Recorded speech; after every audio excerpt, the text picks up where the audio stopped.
It's probably gonna kill him, dude. Not with that totem. Hello, everybody. Welcome to our Friday night Dungeons and Dragons sessions. I am Jaso / the Wizard / the DM, GM, whatever you want to call me. Welcome to our Friday night D&D of Lucent Odyssey. What's up, buddy? Kills him. At least there's a chance of saving him. I think Kevin might be a few seconds behind. Kevin's like 7 minutes behind.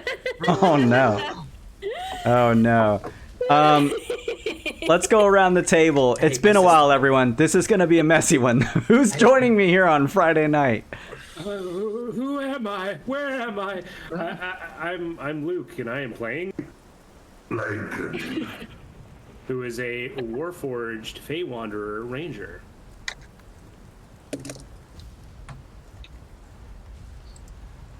I think Tyne's next. I can't be adjacent. Oh, Sorry. no. I think you need to disconnect and reconnect or something. Yeah. Oh This no. is all a ploy to increase the time that it takes for time. Yeah.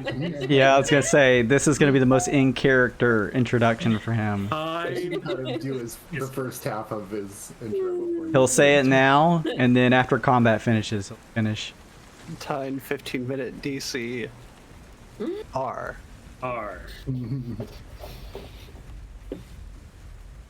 Well, who else is with us besides Kevin? Okay, let's push past.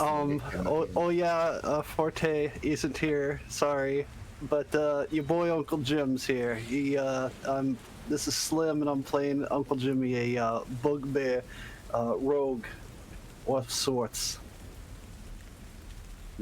Hey, I'm Kyle. I'm playing Professor Bark, Thorabogue Alchemist, Artificer, Circle of the Moon Druid, the illustrious Ravisitor. Hey guys, it's your girl Amanda, and I'm playing Opie Stickyfoot, the human Swarm Keeper Ranger. Here is my question for... We're out Nick. I don't think we're going to have Kevin. I'm cool if you guys are cool with it, but I know we're in combat that could be dangerous. You guys want to play tonight? Because I have a feeling Kevin may have some difficulty. Kevin's here. I'm here. Can Oh, you're you here? hear us? What's up? Kevin playing Tynar, and I'll figure it out. Kevin, are you with us right now?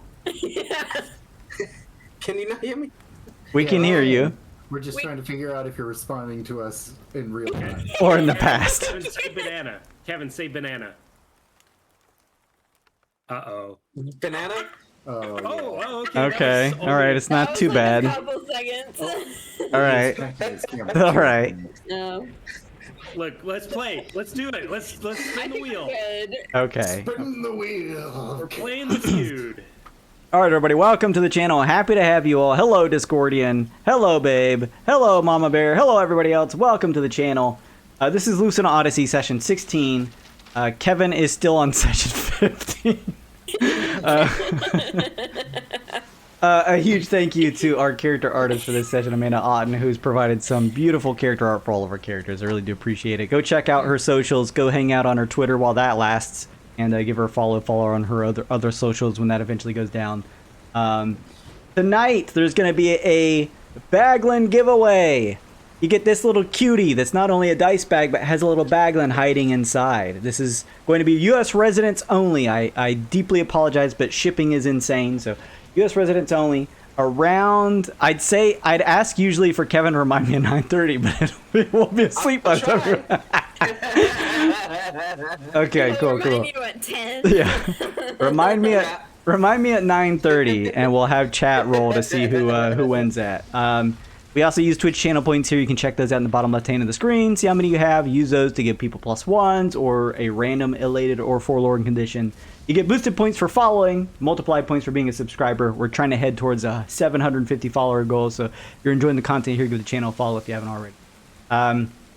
We use stream stickers, and we've got a homebrew list. You can type in !rules for the full breakdown if you want to take a look at those. And yeah, take a look at it. I think that's about it. I've been running a D&D cross between Dungeons & Dragons combat and monster catching and battling Monday through Friday in the mornings. So if you want to catch that, be a part of it. It's called Weird Secrets of Laventire. Go check it out. You can see the VOD. All right, let me hand out some inspiration, and while I do that, I'm going to play the intro for everyone here on the stream. So be right back, everybody. Can you guys?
Mine's not.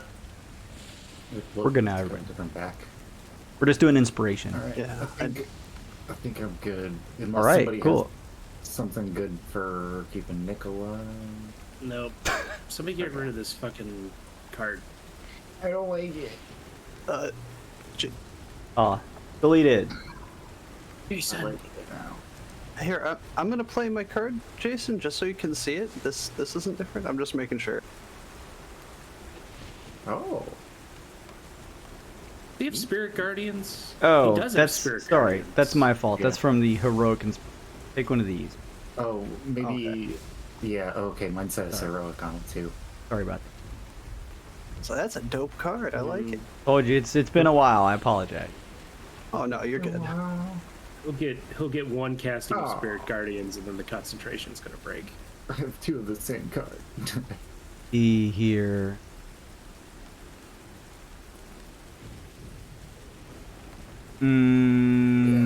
Sure. Let's run with this. I think we ended, hopefully, starting back up at the top round. I think last time we left off. Yeah, who wants to give a recap from last time? Can we roll some die? That's what we I can just do, go right? over it if you want. Yeah, give us a breakdown if you don't mind. So we were in the middle of the town, in which name I cannot remember, and Epicedium, a funeral Lucedium. dirge. So we had an elaborate plan to run inside, find the false Hydra, get it to chase us, blast the mountain, or make a cave in it. But Lincoln, he went bye-bye. We couldn't find him. We got concerned. He came. We went in to go after him. He came stumbling out, not knowing half of anything that's going on. After getting knocked out by the false Hydra, knocked out. We grabbed him, fled, started to hear some noises, decided it would be best to close it off and hightail it. I took the journal that had the information, took it to the cops, so to speak. The guards were looking at me because I didn't give a good explanation and hauled ass because Uncle Jimmy doesn't care, but he also wanted to get the hell out of there. The rest of the party gathered up, got the rest of their resources, and we split town. I don't think we happened to see our friend anymore. I think she didn't make it. Who? Who? We don't remember who you're talking about. Oh, that's right. Who? After there, we traversed a bit, spent a night or two out in the wilds, fixing up our beautiful little caravan wagon, headed south and brought our tiny frog friend back home, our king, back to his people. We let him go, talked to them, found out that we happened to have they had a job for us that was also involved in getting a little extra money, maybe fixing the harmonic flux a little in our favor. We were supposed to go find a baby frog, or junior frog, which turns out to be this giant, massive creature over here. I thought it would be a good idea to try and talk to the thing. Everyone else said no. It's obviously trying to eat the other monster that's the baby. We scared it, it started to run away, and then Fishzilla came out and grabbed our buddy Forte and tried to turn him into a tastodactyl and eat him. And now he is being held. We beat it up a little bit, and these nasty creatures that I'm pinging here, these little bog-light tentacle things, are coming after us. I think that's the long and short of it. If there are any gods out in this space, please help us, because Mr. Forte is about to be a baked potato. He's fine. I don't feel so good, well-wisher. Forte currently has some type of swamp gas bubble currently enveloping his head, and he is in the grip of a massive creature who looks almost like a mix of some type of amphibian aquatic creature. We are at the top of initiative here, mid-combat, which is always a great thing to take a month off of D&D and then come back to. So, why don't we kick things off? Opie, you're up first. You see Forte with a swamp gas bubble on his head, held in a giant creature's claws. What would you like to do? What the hell are you? I didn't know I was next. You're first. It is it right there. Okay, so Forte has the bubble on his head. Is anybody else like under some kind of important status that we should know about? No. That we forgot about? Doesn't look like it. Okay. Tyne has set up his little pony. His little, yeah, My Little Pony up on the field. So I'm gonna try and kill him first. Otherwise, I think that's really it in terms of the things going on the battlefield. All right.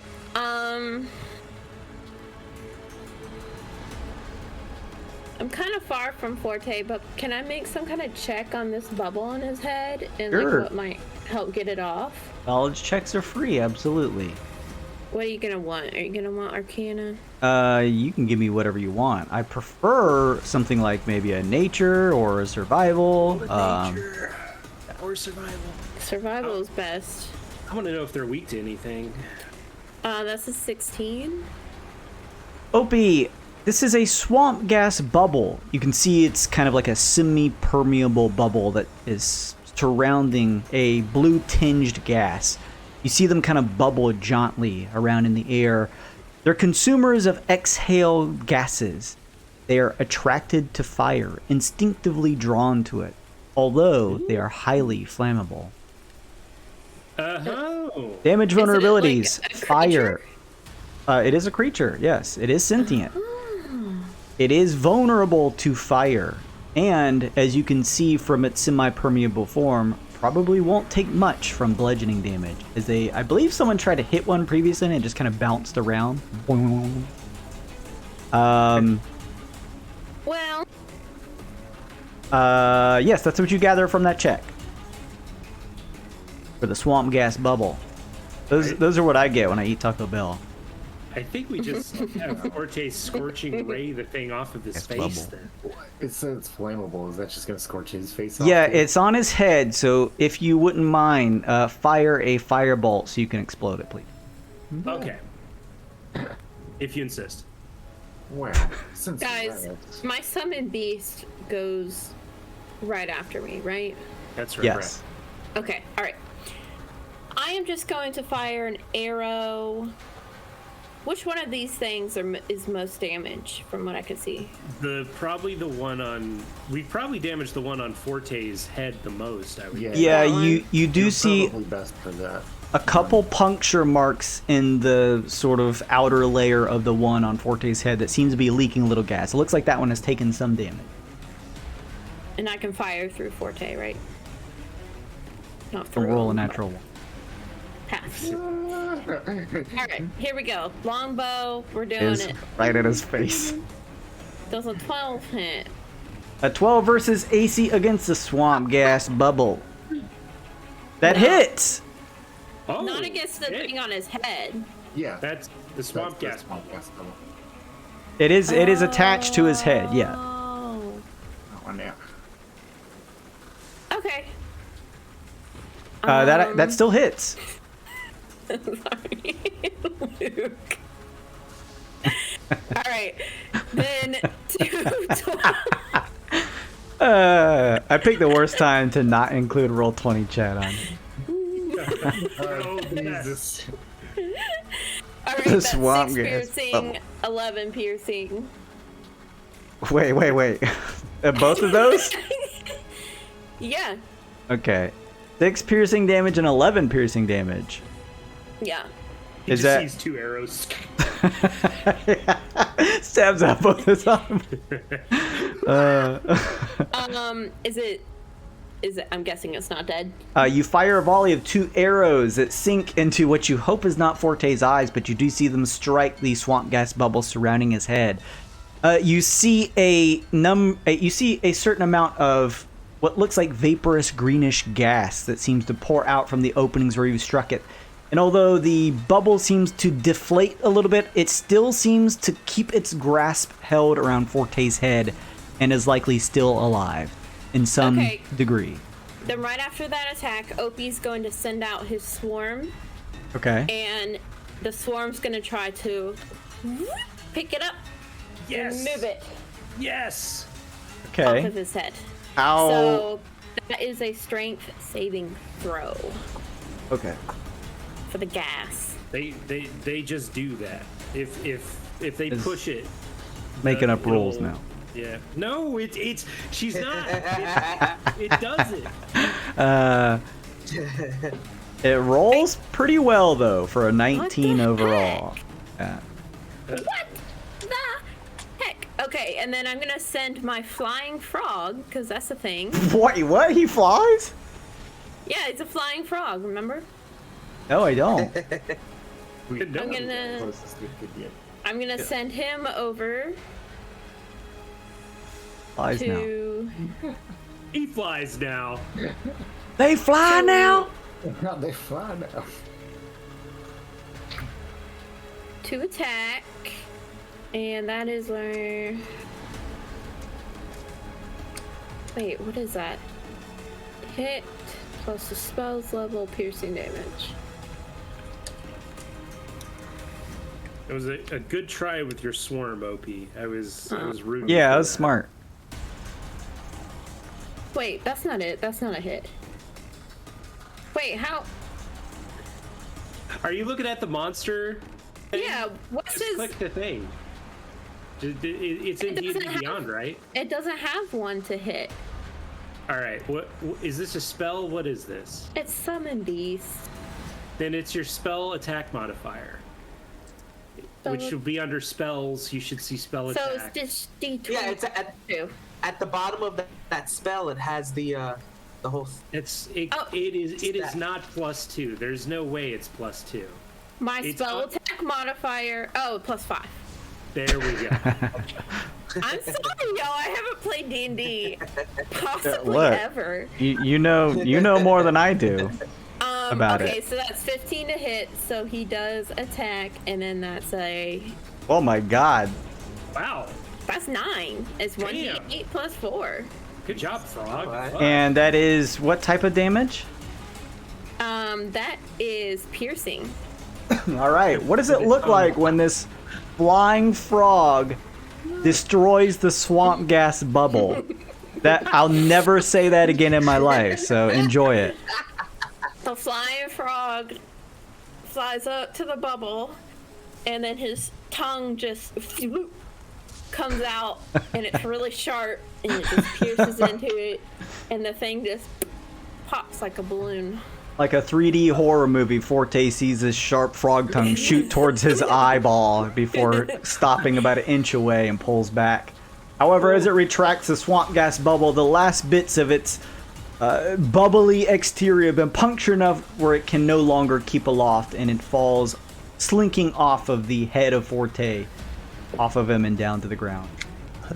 All I could see was Foghorn Leghorn eating a stick of dynamite and just poofing and exploding when this thing goes up to it and eats it.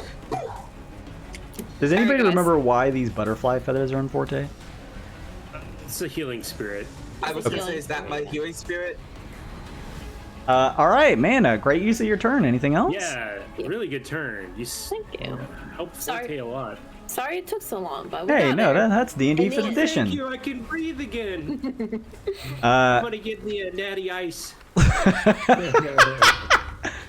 It sounds It's on just the like him. backs, by the way. Lincoln, that means you're up then. Love my Packers. The swamp bubble is gone, but still in the grasp of the Gulper Behemoth you see Forte. Grapple. Bonus action, move Hunter's Mark to the biggin. All right, Hunter's Mark transitions off of the dead creature and over onto the big boy. Actually, let me rules checking something here. No, weapon attack. Okay, yeah, I move it to the big thing, and I level my horns at this guy out here, and cast Scorching Ray with my little circlet that is hanging off of one of my antlers. Excellent. That's right. I love it. How do I? Sorry, I don't cast offensive spells very often with Lincoln. Bear with me. 18 to hit. 18 will hit. For average damage. Wait, 7 damage? Fire damage. Hey, Yes. that is 14 instead. Hey, yeah. I probably could have done more with my daggers. I probably shouldn't have wasted the. Oh well. I think I'm just gonna hang out here. Yeah, I think I'm good. I think we're done. Does this thing catch on fire, or did it just took more fire damage? You watch your Scorching Ray fires out and hits the side of the swamp gas bubble, penetrating its side as some of the gaseous, this tealish gas escapes. You see it sort of flare up in connection with the Scorching Ray. It doesn't catch on fire, but you get the feeling that the caustic gas within it can certainly deal more damage when hit by fire attack. Cool. That's All right. Good stuff. Forte is up next. Right. At the start of Forte's turn, he gets 2d6 healing for my healing spirit for starting his Nice, turn nice. on the spirit. Ooh, that healing though. Dangle, thank you so much. We have Dangleberry Douche in the chat who has given Lincoln a +1 to their. Dangle. Thank you, Dangleberry, dude. Thanks, bro. Alright. So he's no longer grappled, no longer blinded. Wait, what? Correct. He's not grinded. He's not blinded or grappled. Yeah, he doesn't have the swamp gas on him. Well, he's is this still thing biting him. he's still grappled. So he was actually grappled by both. The swamp gas bubble is on his head, and now that he's free of it, he's still grappled and in the grasp of this larger creature. Okay, so he would still be blinded. I forgot he was in the giant creatures. He's not blinded because that was from the swamp gas bubble. It was like his head was inside as it sort of like just plopped onto his head, so he couldn't see. But now he can. He's just still in the grasp of the big boy. Alright. I think a good old heat metal is the answer then. That's what I was remembering, that he was grabbed by the big guy. He's got the HP to handle it now. Are you sure? Well, it's just gonna make him spit it out, right? Oh, Because he has to make It's a gonna deal damage to Forte. Yeah, I'm gonna cast it low. It's just trying to get him to let go of him. Well, we It's could do that with 2d8. we could do that with Spirit Guardians, and that wouldn't hurt him. How do you mean? If he casts Spirit Guardians, it's a persistent AOE around him that only targets enemies. Oh. Okay, I didn't know Spirit Guardians. Spirit Guardian, good. It's also 3d8 instead of 2d8. Okay. Oh, that's a strong one though, Spirit Guardian. I spell. say it'll drop bless on us, but I think he's in a tough spot right now, so we should probably fair trade. Yeah. Okay. It's not fine, Jason. Let's. Anybody got money for another commission? I'm just asking, just unrelated. Jason. Poor Don't forget to Nick. drop your Prime subs. Nick's not even here. Nick's not Alright. even here, y'all. So let's Spirit do this. Guardians. Spirit Guardians. And I think we'll flavor them as like the little fire emotes from, was it Hal's Moving Castle? They Yeah, just that's sprout good. up and do little dances and they're throwing coals and Is this like an area effect type of thing, right? Yeah, it's like a 15-foot radius around him, so it's gonna tag this guy and the little guy down here. All right. Let me just find something. 15 feet radius, so like 30 feet wide or something like that. Yeah. 5, 10, 15, 20, 25, 30. So like this here, and that's going yeah. around the big boy. It goes around Forte. It goes around Around they're guarding Forte, him. okay. centered on him. It's like a spirit guardian. Yeah, And something like he this. He can emit us from the blast. Yeah, because these are like creatures in a way that can strike Yeah, wherever they want. They're also difficult Oh. terrain for stuff. You know Cool. what we could, we could give Forte an aura instead of the graphic if you'd rather. Nah, I It's like fine. the graphic. All right. Oh, it's better than difficult terrain. It halves creatures' speed. Wow, that's awesome. Yeah, this is a don't sleep on this. Pretty sick. You summon a who did this? This was Forte himself. Forte. A Forte, seeing a large maw begin to open up from the creature here, begins to clang against his armor, casting a magic spell as he sends out from a fiery anvil on his neck a swirling, fiery circle. Within it, swirling around the battlefield, several little fire motes that attempt to protect him. It does 17 radiant damage, though they are flavored as fire spirit. Okay. Yeah, they both have to make DC Wisdom. The big guy and the little swamp thing. DC 14. Little swamp gas bubble. Fails. Big old boy. I don't know. Let's take a look. You could be very wise. Oh no, fails. Wizened darkfish. Damn, 17 radiant to both. That's pretty sick. Hey, not too shabby. This is pretty nasty as these sort of fiery but radiant motes zoom around the field and are able to deal significant damage to both creatures. You see the piercing light as they begin to swarm, similar to Opie's little gnats or flies, but this time with a much sort of brighter, almost ear or eye piercing glare to them as they swarm around the swamp gas bubble and the Gulper Behemoth. That is Forte. Anything else? I think he's out. Yeah, I don't think he's got any meaningful bonus actions. All right. Spirit Guardians is pretty good. That's going to deal damage to him again on their turn. All right, good stuff. Swamp Gas Bubble want to go next. Let's just do them. I think I got 2 of these left.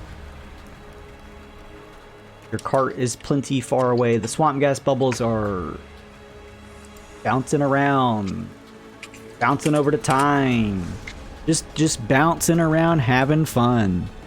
This guy had to make another Wisdom saving throw for Spirit Guardians. Oh, another one? All right. Yeah, it triggers on both when they enter it and when they start. And their start. turn. Okay. Yeah. Fails. Okay, roll for damage. Roll them bones. Oh, beautiful beam damage. Show me that beautiful beam damage. Oh, Oh my god. Woo. Spirit There Guardians. was only Jesus one better Christ. than the last roll, but it's still a good roll. Luke, It's you green, got a though. +1. Wait, who? Luke. Hell yeah, I got yeah. Just keep them coming. Thank you, Dangle.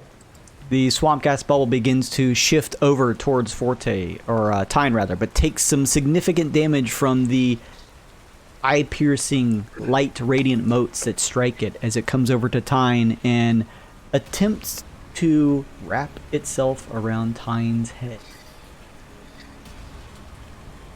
That is going to be a... Ooh, that's going to be a 22. Yeah. Right. Are you sure? Are you sure? Yeah. That's going to be 7 bludgeoning damage. And the swamp gas bubble, everyone watches. You watch Tyne as it attacks you, kind of like bubbling into you, just throwing its body into you, but pushing its form over your head. And now you breathe in this caustic air as your whole head is caught within this swamp gas bubble. While inside, you are blinded. Oh, that's not good. What do I have to do for concentration? You need to make a con saving throw. If the damage is less than 10, it's just DC 10, which is gonna be what it is. Okay. Case. Sweet.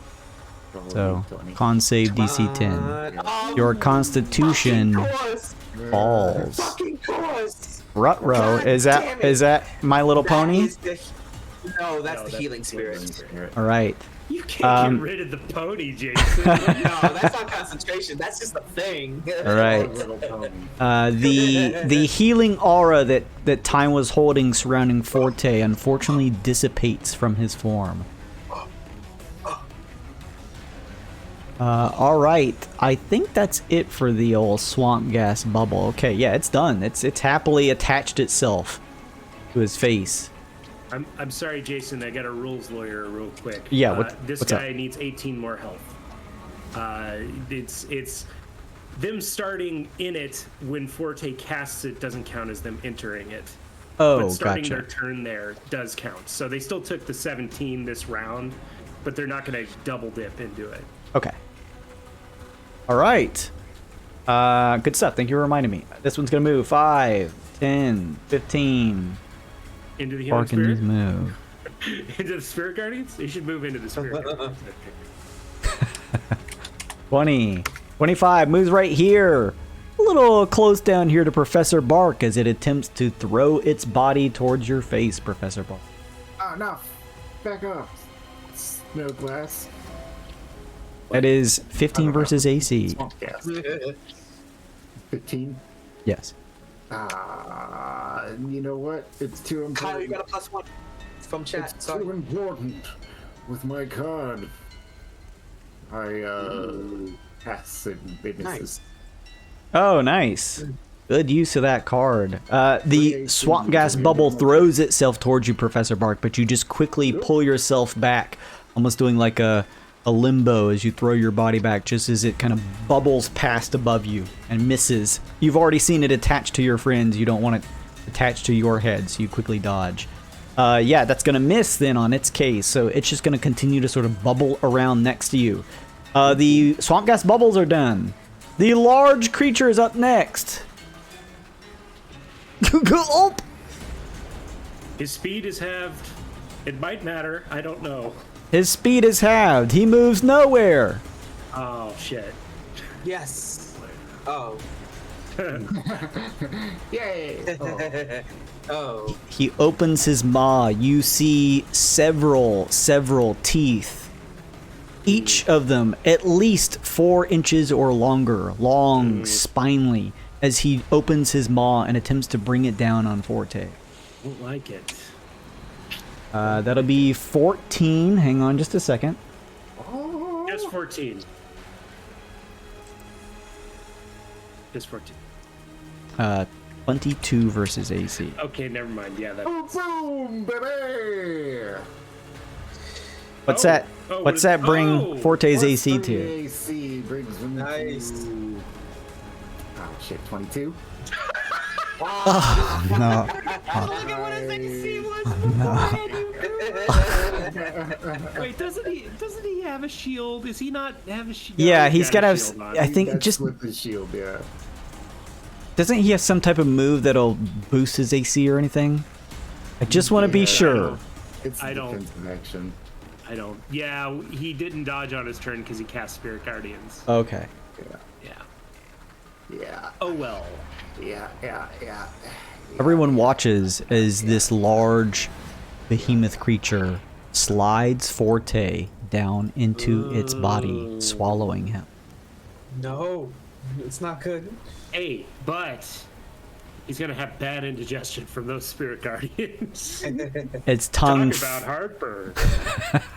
its tongue flicks up as you see Forte's boots swing in the air as the creature throws its gullet up and swallows him. Oh yeah, geez, you know. It's just like one of my Japanese animes. No. The Kyle Slim got a +1, just so you know. Yep, I got it. Forte's blinded and restrained. Total cover against attacks and other effects outside the behemoth. And lands in the stomach of the behemoth surrounded by what sounds like caustic acid. Mmm.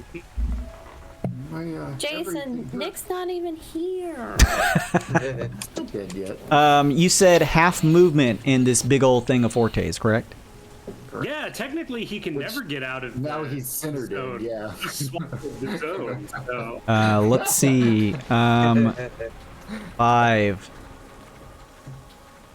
10. It begins to bound closer and closer towards Utine. If you could only see it, but you have a swamp gas bubble on your head. Lincoln, you certainly see this happening. Can you It's bad. put the bubble like above his head so we can remember? I don't think he's gonna be able to forget. I'll forget. Sure. It's eating him. No, that's gonna fuck you guys up. Here, If put it on top. you hold Alt when you move the token, you can drop it off of the grid. You can get uncomfortably close to your allies like There. this. It's sucking on your head. I didn't know that. That's cool. I've used Roll20 for like 30 years and I never knew that shit. I bet you can do that with the... Without that. I can't Yeah. align the grids without doing the alt thing. I mean, I do. I just do the painful like switching to the drawing deal. Oh my god, Jason. No. Look. Sometimes knowledge is You- burden. You're This tar map here, I drew it by hand from crayons. you're suffering as art, my friend. The creature is done as it steps up closer to time. That brings us to Professor Bark. You are up next. Professor Bark. Oh. Professor Bark. Is he a Pokemon? Professor Bark is Professor pretty Bark. for himself. He has a bit of an ego problem. Alright, so I am going to charge to try and push over yon big fish. I am gonna use Sure. bonus action to transform into a war horse that I'm gonna flavor as a big old unicorn. Which makes him a large creature. All right. You become a big old unicorn. Did you? What, that was the unicorn. The sound of the unicorn. Its name is Scooby. Trying to find a cute image of a unicorn on here. These are not. These are like dead horse search results. Okay, we're just gonna increase the size of your token. That works. You're a unicorn. I will roll my HP and stuff when it's not my turn. And I will go 1, 2, 3, 4. Hey, the swamp gas bubble wants to make an attack of opportunity against you. Go for it. It's gonna try. Actually, let me double check and see if it can actually do this now. No, it can no longer try to suffocate and grasp you because you're huge. It's gonna attack to just throw a pseudopod at you instead. I hope it doesn't hurt me too bad. That is gonna be 15 versus AC. It hits. All right. It throws out a pseudopod from its gaseous form, slapping you, but only dealing 5 points of. Let's see here. That's 5 points of bludgeoning damage, but an additional 35. 4 points of poison damage. Hit HP of the giant horse. What the hell, man? These shapes are so soft and flimsy. Yeah, they are. Alright, so War Hearse. Trampling charge. When the hearse moves at least 20 feet straight forward to a creature and hits it with a hooves attack, they must succeed a DC 14 strength save. Right, he's So gonna try and first make a I need to save. make a +6 to hit. Alright, 20 plus 6. I remember that stuff from your campaigns, Luke. It'd be like, that's 14 bludgeoning damage. You're like, all right. And an additional 46 acid damage. Like, fuck! Mostly acid damage. 10 versus AC, is that the attack roll? Yeah, boy.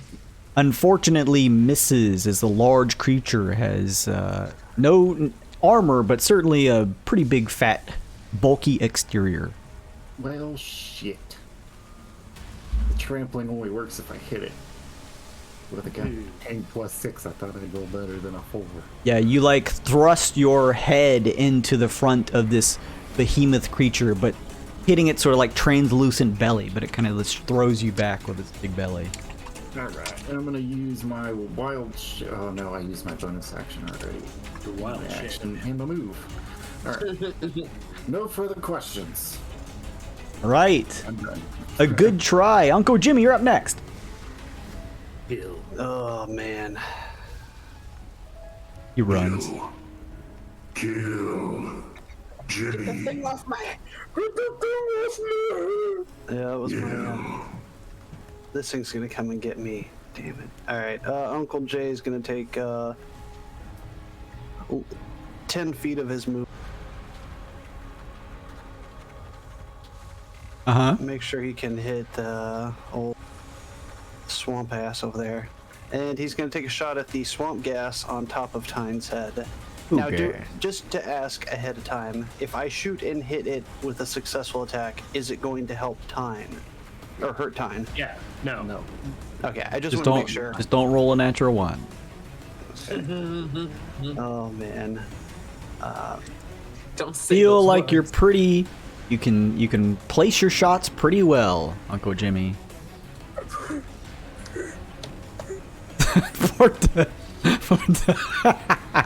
This isn't the kind of smoke he wants to inhale. I rolled. I don't know if it's He starts to use the swamp gas bubble as a bong. I'm. He's fine. Wait. It rolled a 0. What? What the fuck? Right? Wait, what? No, What it the rolled fuck a is that 1. roll? That is weird fucking formatted roll. What? Plus It looks 7 like it's- equals 8 plus 0? It is a. It is a natty however, one though. It is A natty though. one. Yeah. You can roll for I'm still damage, like- Uncle Jimmy. I'm still not getting it to load on It's my like- screen. It's a natty one. Yeah, you go ahead and roll damage. What? Oh, it rolled off of. It's roll in. 20? It's in. Oh, I roll see 20. it in Beyond 20 also. No, Well, I'm saying I didn't roll on D&D Beyond.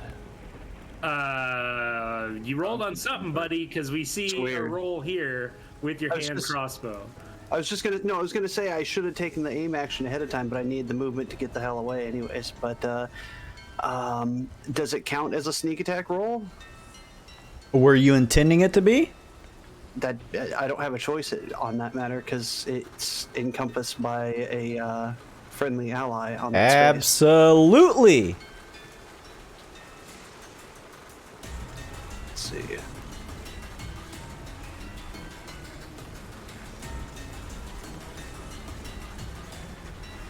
It's 17 damage.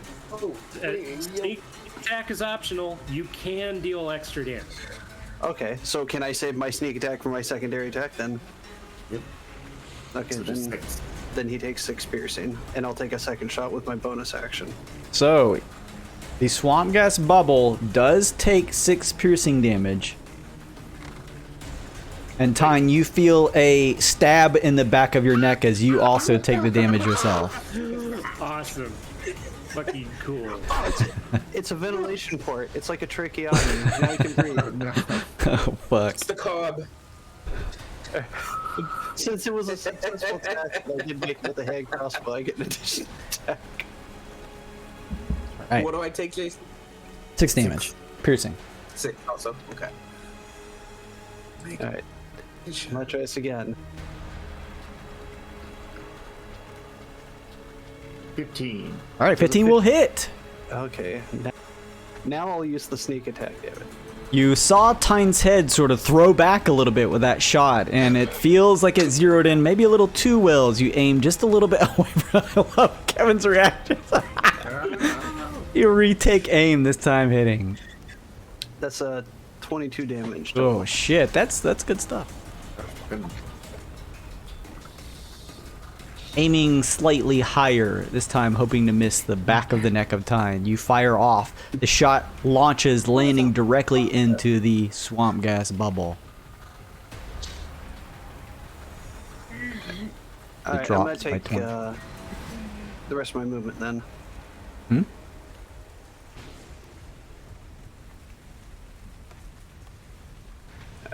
20 feet.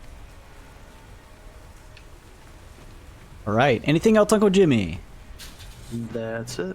Helping Tyne out, trying to get this thing off of his head. Even though one shot was a little misplaced, you fire another, helping him out to puncture the creature. We move on. The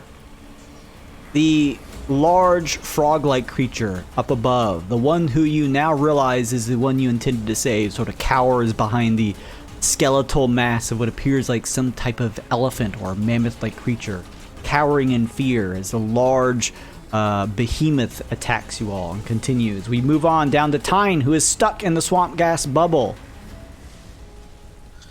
Oh, is it still on my head? It's still on your head. Can I, like, how do I remove it? Well, it has you in a grapple. Oh, it's considered a grapple? Okay. I would like to try to break the grapple, I guess. A creature, including target, take its action to detach the bubble by succeeding a DC strength check. Strength. Oh boy, not my forte, huh?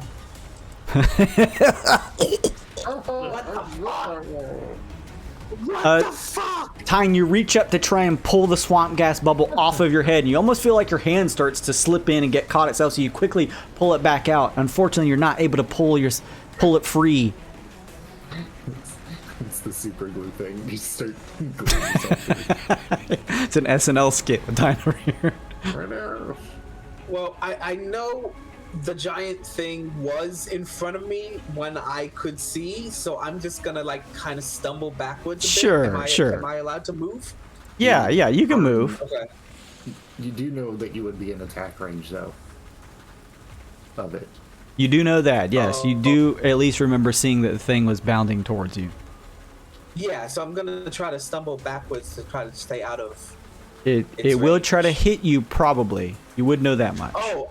Yeah. You can still do it. Oh. I'm just saying, you know before the swamp gas bubble attached that the thing may claw at you or something. Pulled away from you. Your choice, my friend. Yeah, I'm still gonna try, I think. You can use your action to disengage, so you don't have to worry about it. I used my action to try to move with the thing. That's right. Sorry. No, you're good. All right, so you try to step back. Yeah. You have a bonus action. You can just transform into a large creature. It can't hold a large creature. I don't think he has room. Unless, I don't know how Jason wants to rule that, if that like pushes me out of the way. I will willingly move out of the way if I'm able. I'll say if Tyne wants to use the resources to transform, his body expanding, I'm just gonna rules lawyer and say it would push Lincoln, to the right if you did that. I'm fine with that. I can do that as a bonus action. Yeah. Cool. Has anyone played D&D before? I know Kung Fu. It's not listed under my bonus action, so I wasn't sure. Yep. Wild shape is the bonus action. So if you transform, what type of creature do you want to become, Tyne? That's a good question.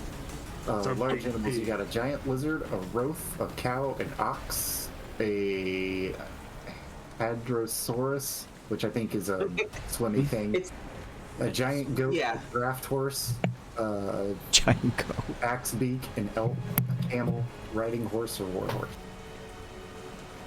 All these cool D&D monsters, and you're like, I'll be a giant goat.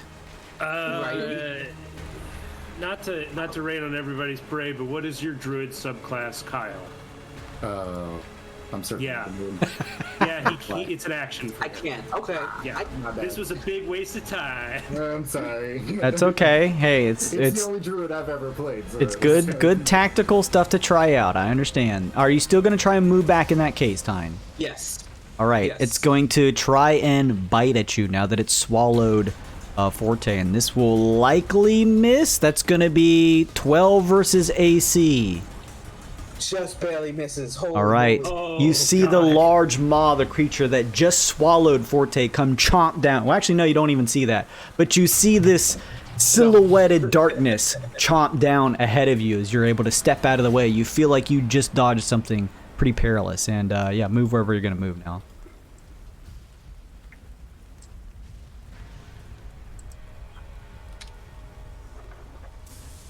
Right. Kind of step just out of the way. The swamp gas. The swamp gas. There? Okay. It's just it's on his same space technically. It's on his head. It's like Charles, no. get out of my head. Anything else on? Yeah, my Charles. No, I'm done. Okay, all right. Opie, you're up. That's okay. Right.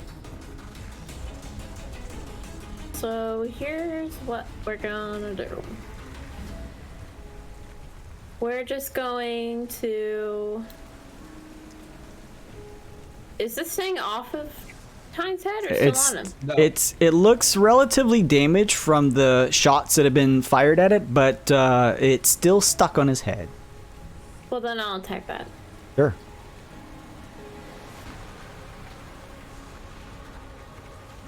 As soon as it decides to go. Yeah. It's been a little fucky.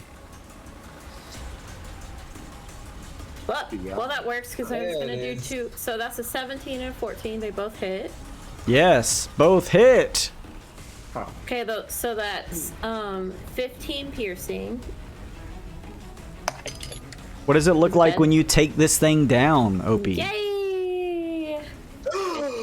It's like shooting an apple off of Tyne's head, and it pops like a balloon again. Yeah, it pops and deflates, and you're able to kind of wrestle it off of your face. Everyone can kind of see there's a little bit of an arrow sticking out of the back head of Tyne, kind of in the scruffle of his hair.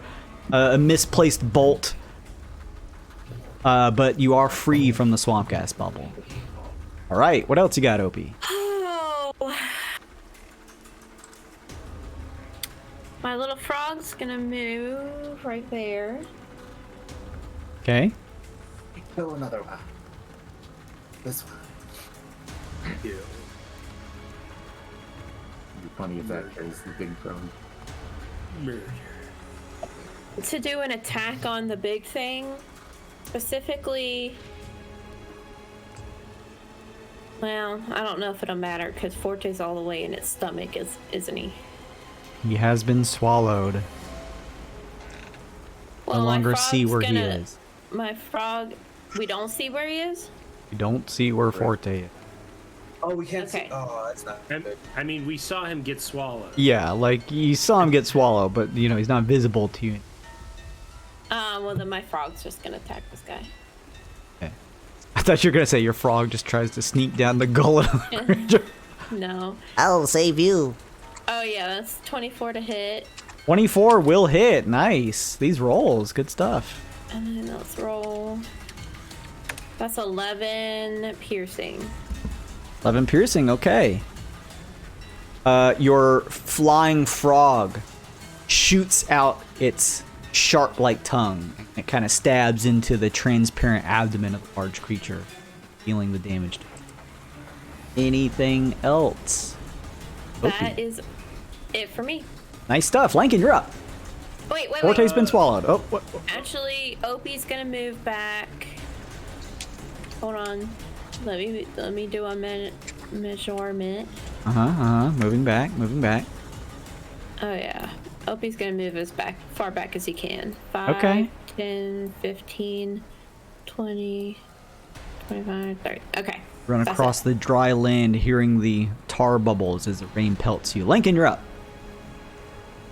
What's your teeth? Lincoln's gonna throw a bunch of daggers at this guy. Nice. Here we go. Dagger number 1. 21 to hit. That will hit, yes. He takes a total of 16 damage from the first dagger. Gosh. Second dagger, 11. That will unfortunately miss. Offhand, 14. That will also unfortunately miss. God fucking, I hate this game. I'm gonna move away. And I'll let the war horse do its thing. I'm a fanciful unicorn. I'm gonna stand here. Maybe I can take some hits from a giant acid bubble being on my head. Maybe he'll be interested in me. And I guess I'm done after that. All right. Forte. You can't see anything, but you can hear the sizzle of what sounds like caustic acid, as you can only assume that you're in some type of digestive system of the creature, deep inside the bowels. What would you like to do? Oh geez, I'm in a pickle.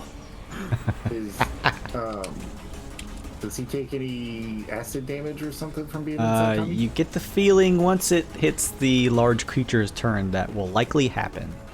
Oh, I better get out of here. Yeah. Safe to assume from all the sound of the searing acid around. We could just the best healing word that he can muster, no? I think if we deal enough damage, this thing's gonna spit him up. Yeah. I don't think he's going to take 30 acid damage on his turn. He might, and that will suck. But I don't think he'll take that much. So here's the thing. If he does Sacred Flame on the big creature's turn, it's going to take damage from Spirit Guardians. Right. So that's something. Okay. Yeah. Okay. I'm gonna feel really bad if I kill Forte right here, though. No, I'm feeling good about it. I think the resource is there to be spent. I'm gonna healing ward him after the Sacred Flame. Oh yeah, can he hear us? He can hear himself. Oh. Yeah, he's not deafened, so like. Can you do that on yourself? Yeah, you can't. A creature of his choice that you can see within. Yeah, if he could hear himself, yeah. I was gonna say, it doesn't matter if he can hear you. It's and just he can hear you guys too. It's just very muffled. It's just a creature, a creature of your choice that you can see. It doesn't say that they have to be able to hear you. The next sentence is that can hear your words. Healing word is a verbal component. It's really you say nice things and they feel better. Oh, it's different than my healing word. Okay. Right. It's alright. Sacred Flame. Sacred Flame. Sacred Flame. Normal roll. Is that an attack roll? DC 14 dex save. All right, from the big boogan, you got it. DC 14 dex save. Yeah. Fails. He's big, bulky, but slow. He takes that amount of damage. I'm on the other page. And 11. Then he's gonna healing word himself. That's a good turn. Wow. All right, for just a second, Forte, you see light, and inside here you see the interior of what looks like a fleshy mass, perhaps some type of stomach, or maybe one of many, as the flame catches nearby the walls of the fleshy creature. It burns, searing through it some. Oh boy, it's a good thing I wore my rubber underpants today. That's his accent, right? It's good. That's good. I think that's it, because he can't move. Sure. Still trapped inside the creature. The swamp gas bubble goes up next. It begins to shift over towards Lincoln. And attempts to throw itself towards his head. That's not a real number. A real roll. What's happening with D20 right now?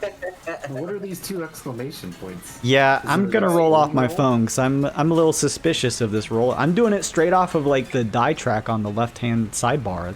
Yeah. This happened to me on Rencast years ago. The same exact thing. Yeah, I see what it is. Wait, what did I do? Hang on, do I have these Select two? more rolling options. I don't Okay, really okay, care. hang on, let me try this. There, I fixed it. There it is. Yeah. For whatever reason, I had other options like that. Okay, let's take a look here. That is going to be 9, 10, 11, 12, 13 versus AC. Lincoln. Oh, Right.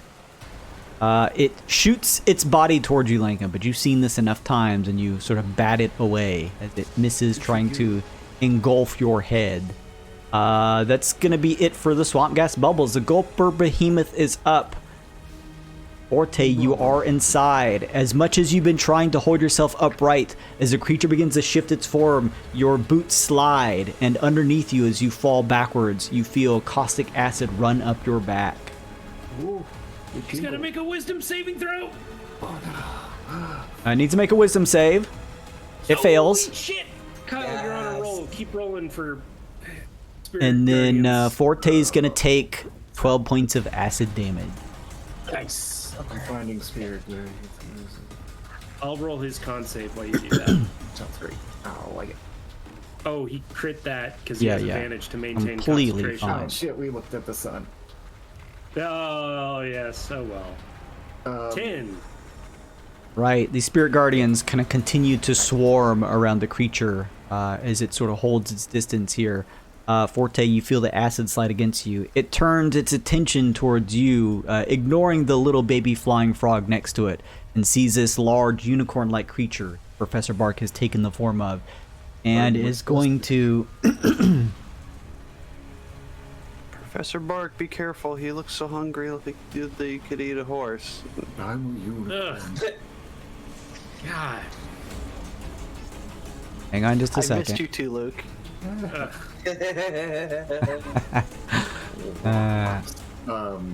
Just your dice will probably kill me. I'm at 11. Well, this is something... Oh. I'll take that hit. Just not too much of a hit, mind you. That looks dangerous. The Gulper pulls back for a second, closing its large maw, and then throws itself forward towards you, Professor Bark, and still sort of looking towards your area, Tyne and Lincoln, as it lets out a ear-piercing sonic pulse. The air around ripples as Professor Bark, Lincoln, and Tyne, I need all three of you to please make me a Constitution saving throw. Oh, boy. I got stunned last time I failed one of these, so I'm going to use my inspiration on this. Sure. Oh shit, wait. look at all these. Oh, another creature just rolled. Interesting. I probably should have been paying more attention to that. Woohoo! Yeah, those Oh, can well. fuck the NPCs up. I rolled. Alright, I'm gonna delete both of these. Thank God. 21. Alright, 21, pretty good. Tyne, hey, Tyne, look at that, pretty good. Shit, it's Professor Bark, excellent stuff. So this should be half damage for everyone. Everyone's Does gonna... the swamp bubble also get hit by this? Technically, yes, you are correct. It needs to make a con save itself. oh, jeez. Yeah, actually, they pass. So here comes the damage. Half damage for everyone. Let me actually pull up this because I'm here and mini. Jesus Christ. 29 points of thunder damage as the air ripples. Everyone kind of grabs at their ears from this sonic emission from the maw of the creature. Hunter's mark goes down. That makes me really sad. I'm no longer a majestic unicorn, just my normal majestic self. With that, though, the Gulper Behemoth is done. Or the large behemoth creature. Professor Bark, you're up. Do you fall back into your normal form? Correct. All right. That means that I can do something good. Let's do a... thickness sounds good. Josh's brew. Yeah. Josh's brew. As I fall back into my normal form, you see I'm actually already just reaching in my bag and just empty all my spell components upon him. In flavor reasons, not actually. Because I cast Tasha's Caustic Brew.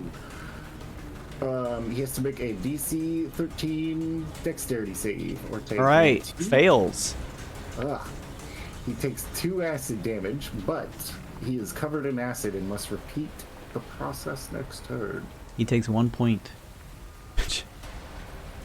Oh, Jesus. You see the acid from your caustic brew tossed at him. It does sear his skin, but not as much, as he seems to have some type of protective film over his amphibian-looking form. Shit.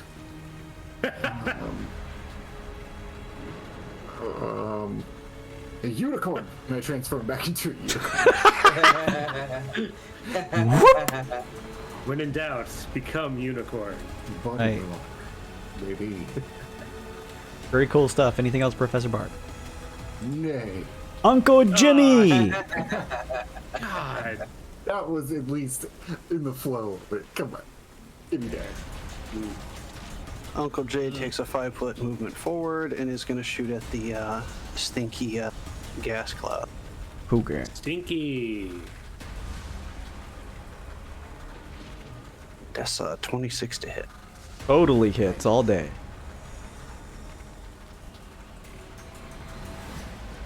That's 17 damage total, 10 piercing and 7 sneak back.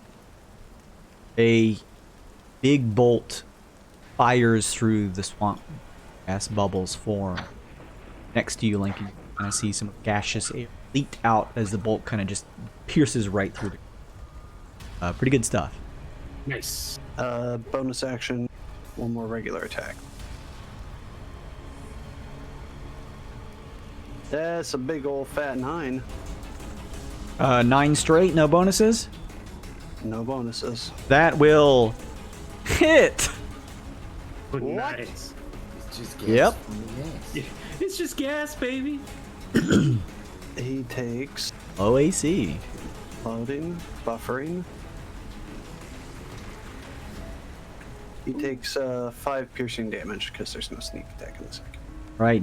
Another bolt strikes through. You almost see everyone that's surrounding it, as well as you, Uncle Jimmy. You can kind of see its body begins to shift in the air. Most of the gas let loose from it, almost like a 2-week-old birthday balloon, as it begins to almost waft towards the ground for a second. It's barely able to keep itself. That's it. All right. The large frog-hemoth creature you're here to save continues to cower behind. Very afraid of the large creature. Stands across the bony aisle surrounding it. Tyne, you're up. All right. Well, Free from your swamp gas definitely bubble. Yeah, thank goodness. Definitely want to move away from getting that blast again. So, okay.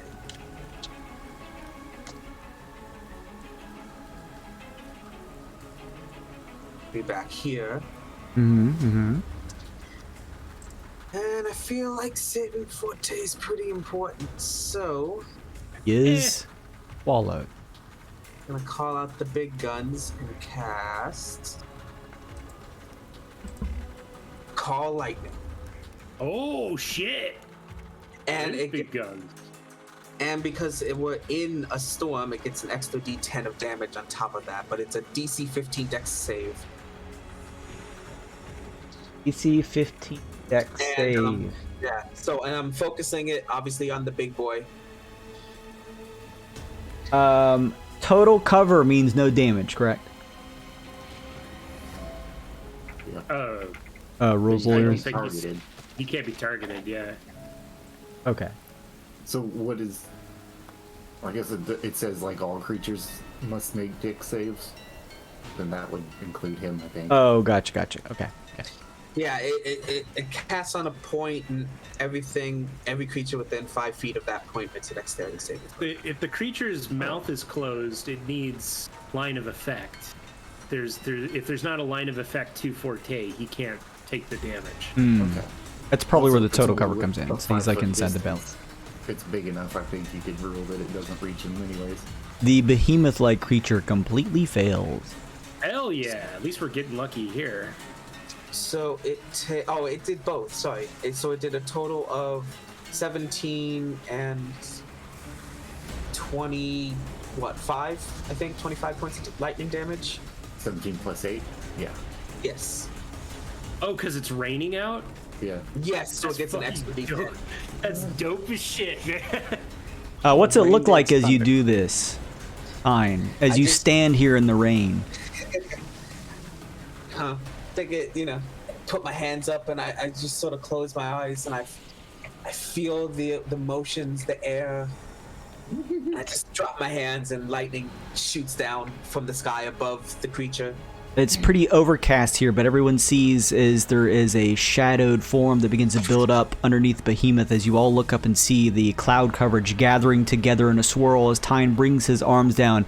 A crackle of light begins to coalesce, encircling around the dark clouds and coming together almost like a ring of electricity that converges in the center, and a massive lightning blast strikes down through the clouds, striking the behemoth-like creature as it screeches out, its entire form electrocuted and zapped by this lightning blast. Impressive. And this keeps going for 10 minutes. Keep running. Just keep running. Backpedal and lightning strike, baby. My mental image went from Charlton Heston to Wacky Wavy Inflatable playing to band. I think that's my turn. Know what happens when a toad gets struck by lightning? I thought about going there, but All right, thank God. You did not do that. Roll back to the top. Opie, you're up. What a callback. All right. This creature has taken some damage. You see parts of its body now beginning to bleed out a little bit from the strikes, the lightning zapping, and you can see underneath its kind of large folds there's some blood buildup. It's certainly taken some damage, but still standing. And this little gas thing's still alive, right? Yes, just barely hanging on. It kind of slowly wafts in the air, sometimes almost dropping to the ground before pulling itself back up.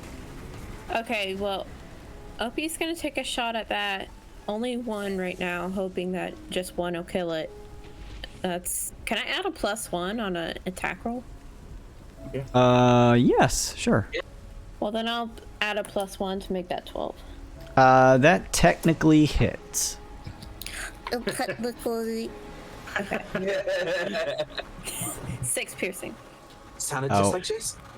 Yeah, how'd you know? What's it look like when you take this thing down? Hey! It pops and then the goo gets all over Lincoln. Oh, thanks. Also, like one of your anime. Oh. This is just like my manga. All right. What else? Taking another hit at the big boy. Ooh, that is a 21. That will hit. That's 9 piercing. My swarm's gonna come in after to do some extra damage. That's only 1 extra damage. So A little bit that's- helps. And then my frog is going to attack. Let's see. Oh, no. Well, that's a nat 1. He tries, so he tries his hardest. What's his modifier? +5. Okay, yeah. He swings hard, but yeah, wildly misses in the air. The behemoth-like creature is sort of still reeling and shifting around, shaking from the electricity shock. So your little flying frog tries to strike, but its swing misses. Its piercing tongue kind of shoots a little too far. Okay. All right. That's it. Very good stuff, Lincoln. Well. I wish I still had Hunter's Markup, but that's okay. Oh, yeah, Lincoln's when gonna you- move here. trying to think if it's even worth recasting it. I think it probably is, so I'm going to do that. No, I'm gonna use Favored Foe on him, which is a weaker Hunter's Mark, but it doesn't cost a spell slot. Okay. Cool. And now I'm going to throw daggers at him. 22. That'll totally hit. Oh dang! Next level, this increases in damage. Nice. That's gonna be 13 from the dagger, and I'll throw a second dagger at him. 18.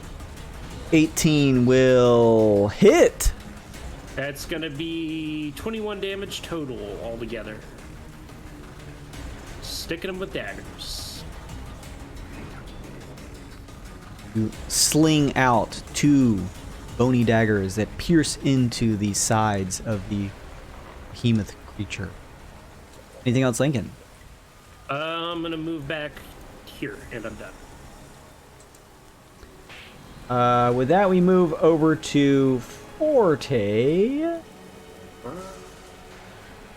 who takes 9 points of acid damage, but also the behemoth needs to make a save as well, and fails, taking more radiant damage. Nice. Roll And again, does- Kyle. Oh, sorry, Jason. That was a free action. I actually had an... Okay, I missed him anyway. Continuity restored. He takes 11 damage from the Spirit Guardians. Okay. Sorry for interrupting. That's okay. Always making sure. Does he still take acid damage from the cauldron? From the who? On his turn. Yes. Yeah, Forte spirit stuff does 11 damage. The radiant motes attack the behemoth-like creature. Con save. Oh boy. Oh boy. Yikes, he barely succeeds a con save to keep up Spirit Guardians. Lose. All right. Let's see. I think we just healing ward him again. Yeah, I mean, this is working. He's dying from indigestion. He has food poisoning. But not his own indigestion. Forte's like, you're trapped in here with me. This acid damage should have been done on the behemoth's turn, but that's fine. Doesn't matter. Goes up next. We'll do second level again. Yeah. This is not exactly heading up, but it's slowly ticking me down.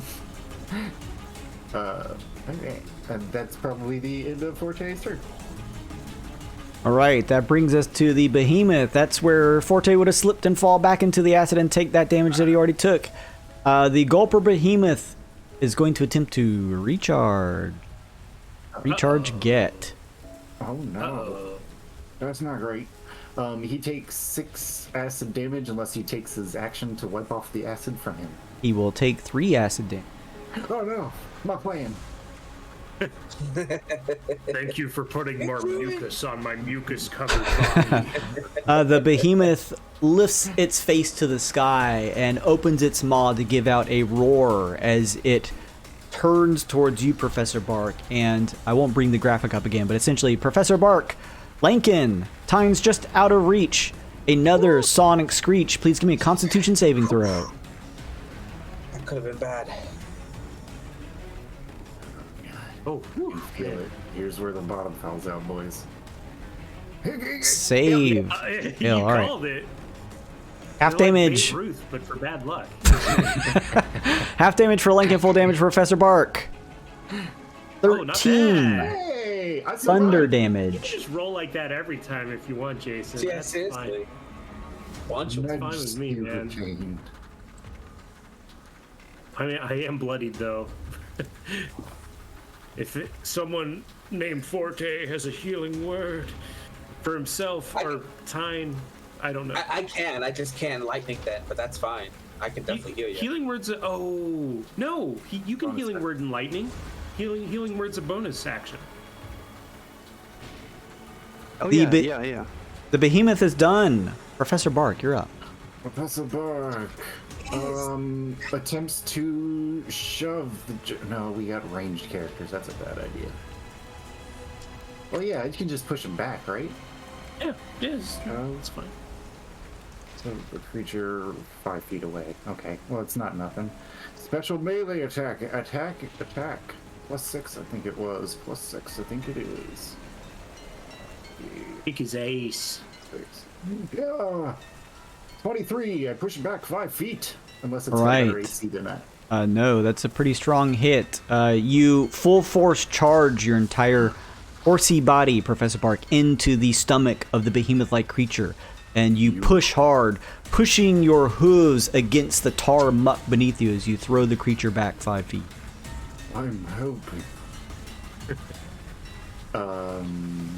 He got my concentration on him with the acid damage. I think. Oh, I can druid spell RD8. Nature, come to my aid. I recover 5 HP as my animal form. Nice, nice. That will be it. Good stuff. Uncle Jimmy! Looks as though the only thing left standing, the Gulper Behemoth. Oh, yes. Hang on just a second, Uncle Jimmy. Before you do, those of you in the chat, we're doing a giveaway for a Baglin. This is a cute little critter that serves as a dice bag and the little baby that hides inside of it. This is for U.S. people only.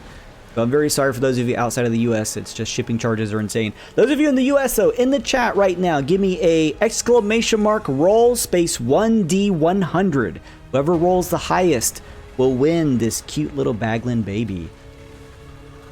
Roll now if you want it. Joka with a strong 77. Joka, I hope you're within the U.S. Anyone to challenge Joka? There's got to be more than one person who wants this cute little baby. I love its little, like, mohawk. I know, it's so cute. I love it. Yeah, he's so cute. I have one too. Yeah, man, it's got one. Look at hers. Each of them are very different and unique, yeah. This one's missing an eye.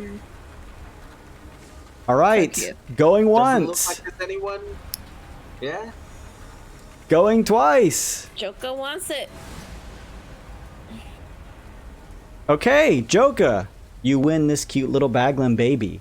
After the stream, send me Joka. Send me a either Discord message or a Twitch DM to remind me that you won, so I can get in touch with you and get your shipping details. We can send that to you. Congratulations, and thank you so much for joining us. I really appreciate it.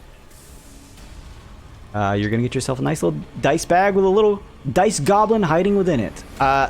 Okay, let's keep going. Uncle Jimmy, you're up next. Uncle Jimmy's going to take a 25-foot movement next to Lincoln. I assume I can see this big old thing even though there's a giant unicorn in front of me. Yeah, even with the large unicorn, it still somehow seems to bypass even its size. It is a pretty big creature. Crossbow shot. Right. Taking aim, you fire away. You know, I got a case of the Lukes tonight. The twos are just coming up. You fire off, but in the rain pelting you and everything else, the shot goes a little wide and misses.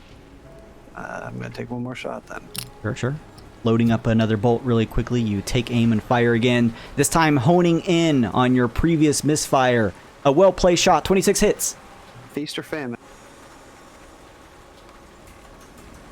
Hey, you got sneak attack. That's the important thing. 16 damage total. That's yeah. strong shit. Damn. It strikes the eye of the Gulper Behemoth. You see a gross expulsion of what looks like this gross, dark red fluid that dips out from the eyelid as the creature rears back, screaming. Anything else, Uncle Jimmy? Jimmy just looks at the group and says, pour it on, get him out of there. Right. And that's The Froghemoth baby continues to cower. We move down to Tyne R. Alright. First up, I'll use my regular action to again call down a bolt of lightning. So You know, 15 Patty, hits that's holy the frog gets shit. struck by lightning. This time makes it. Okay, so it's half damage.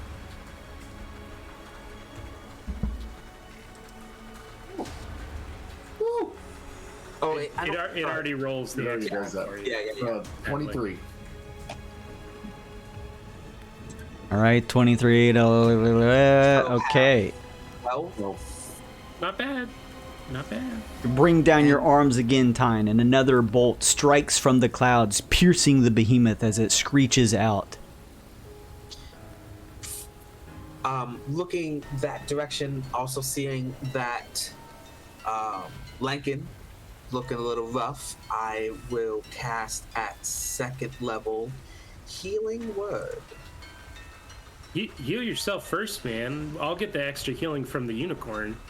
I figured I was going to get the extra healing, but either way. I mean, we can both get the extra healing, but you're lower than I am. Okay, so it's 9 on myself then. Can't let the healer die, man. You gotta live. And then everyone within the radius, which would that include Forte? I would think. What's the specific language on that? Does it say? On the unicorn, let me go over to that spirit totem. See if it gives us any specific language. Unicorn spirit lends protection to those nearby. You and your allies gain advantage on ability. In addition, if you cast a spell using a spell slot to restore hit points to any creature inside or outside the aura, each creature of your choice in the aura also regains hit points equal to your druid level.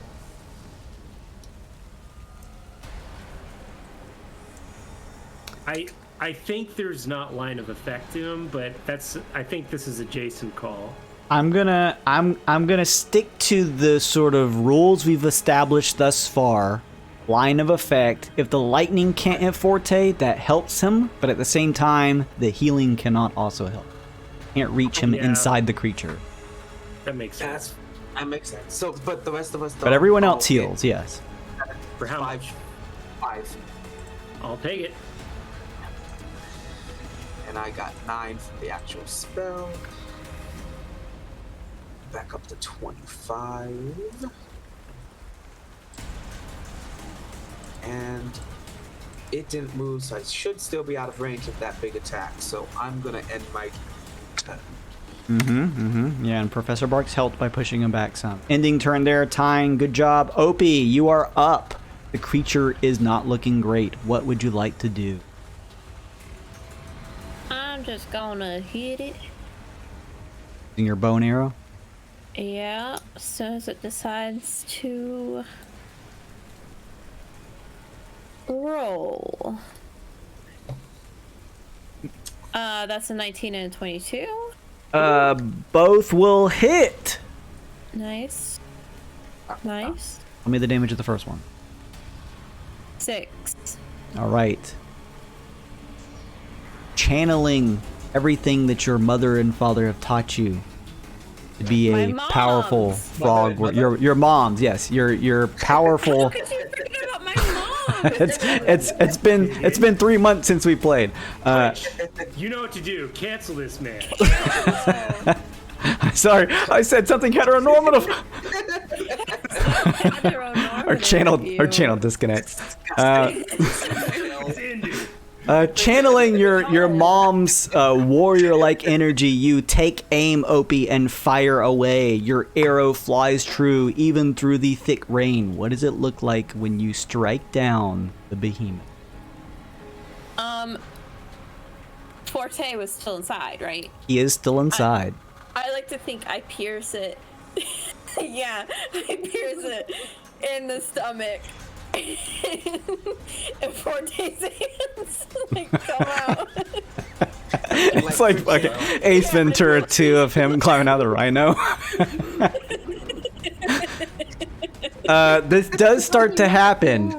Forte sees a piercing light as the arrow from the bow of Opie strikes into the stomach of the creature. Forte digs his hands in the small little bit of light he can see and begins opening it up. As he does, however, the corpse of the behemoth begins to expand more and more before a massive burst. The death burst of the creature explodes. No. Every creature within 40 feet, I need you to please give me a Constitution saving. Oh, it's exploding? The entire thing explodes. Big oof. That's big oof. That's all of y'all. Yes. Thanks a lot, Opie.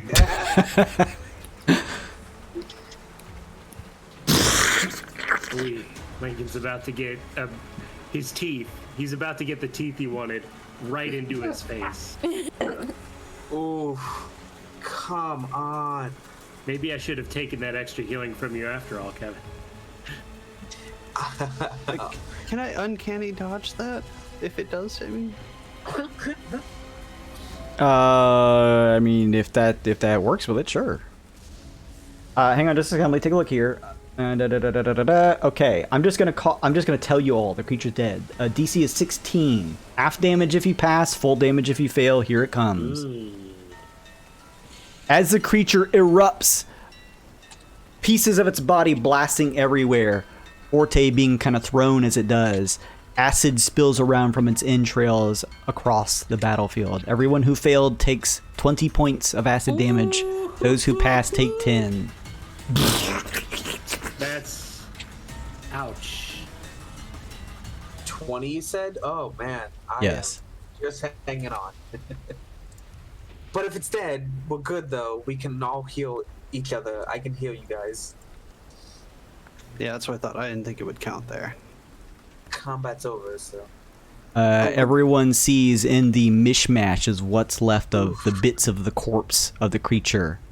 Like Ghostbusters at the end with Dana. Everyone sees Forte begin to slowly slip his hands out of the goo as he begins to crawl himself out, covered in the entrails and muck and blood as he sort of sloughs it off of his hands and body. Still alive, but just barely. Oh boy, and you thought they were slimy on the outside, I tell you what. Uncle Jimmy's gonna wipe the frog entrails off his face and look over to Opie and be like, now you see what we were talking about before? You see when Forte came out of there? Now he's a dwarf, and that's why dwarves come from eggs, because if he was to come out the normal way, this is what would happen, kid. What? You mean... I told you, dwarves come from eggs. We talked about it before. But Almost dead, be quiet. what's the normal way, though? Exactly. Child, also be quiet. What do you guys tell you do? what, I I want sure those am teeth. chapped to bits and could use some healing. Anybody else want to get on in here for one of them healing spells? Probably blow the rest of my spells so everyone gets the extra bonus healing Well, also. let's not blow all of our spell slots. We can heal normally, you know. True. Yeah. But how about Forte's on 5 HP? That is pretty bad. So is time. Let's Well, see. spin what you guys want. Forte, if he wants to blow his other 3rd level spell, has mass healing word. Yeah, that's what I was thinking. I think it may be the best. Everyone gets 5. Oh, I healed lovely. 7. Unicorn stay up? I mean, it's up as long as I... Oh, it's only a D4 for everybody though. Yeah, plus spellcasting modifier though. Oh, it doesn't stay. You all take a second to apply a little bit of magical healing to one another. In the distance, behind the pile of bones from some type of elephant-like creature, you still hear the baby frog human.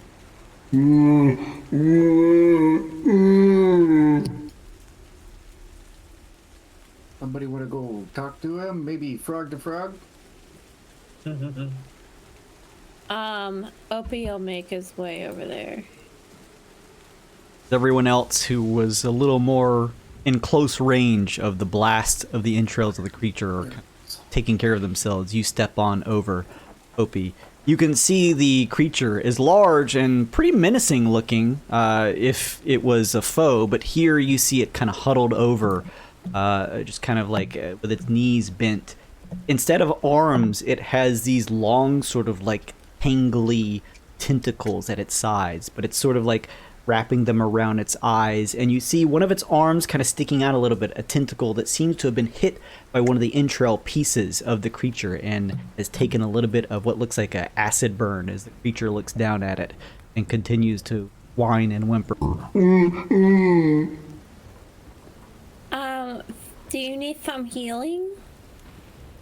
We can. It looks up your way as you say this, Opie, and sort of like falls onto its butt and pushes back a little bit as it seems a little scared of you.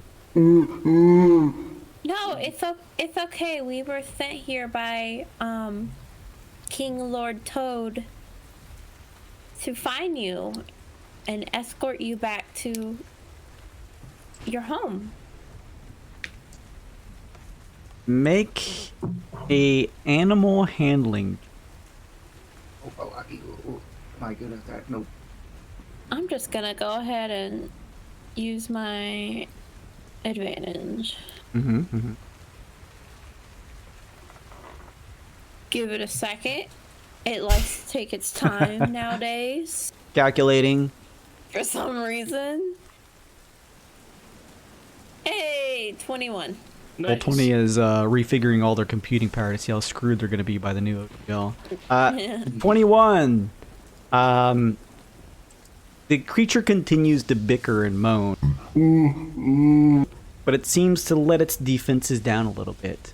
Almost, maybe not fully understanding what you're saying, but at least not as defensive as it was before. You actually see it hold out the tentacle that was burned towards you. Almost like a child that burned its hand on a stone. But it spoke common. Does it not speak common? What does it speak? I don't think it does. Does it speak I don't remember frog? What are the this has been frog. It's just generic Aquan unless you decide on a specific language. Frog. My Oh, Grung. yeah, Grungen. I'll say this. Do you speak Grungan? It's not drunken. Does Opie speak Grungan? Our channel's canceled. Opie does, yeah. Okay. Do you? What are you saying, Grungan? Everything I Oh, was that all in just Grungan? said, I think would have been Grungan. Okay, yeah. okay. It responds back in Grungan now that I'm sorry, I just wanted to make sure. It responds back to you in Grungan in almost like a broken form of it. It's almost a little hard to understand, but you're still able to pick it up. Everyone else continues to hear these weird murmurs and whimpers from the creature, but Opie, you hear. Big meaty hurt chipback arm. What did it just say? Hurt what? It seemed like it said Big Meanie hurt Chipek's arm. Oh, is your name Chipex? Yeah.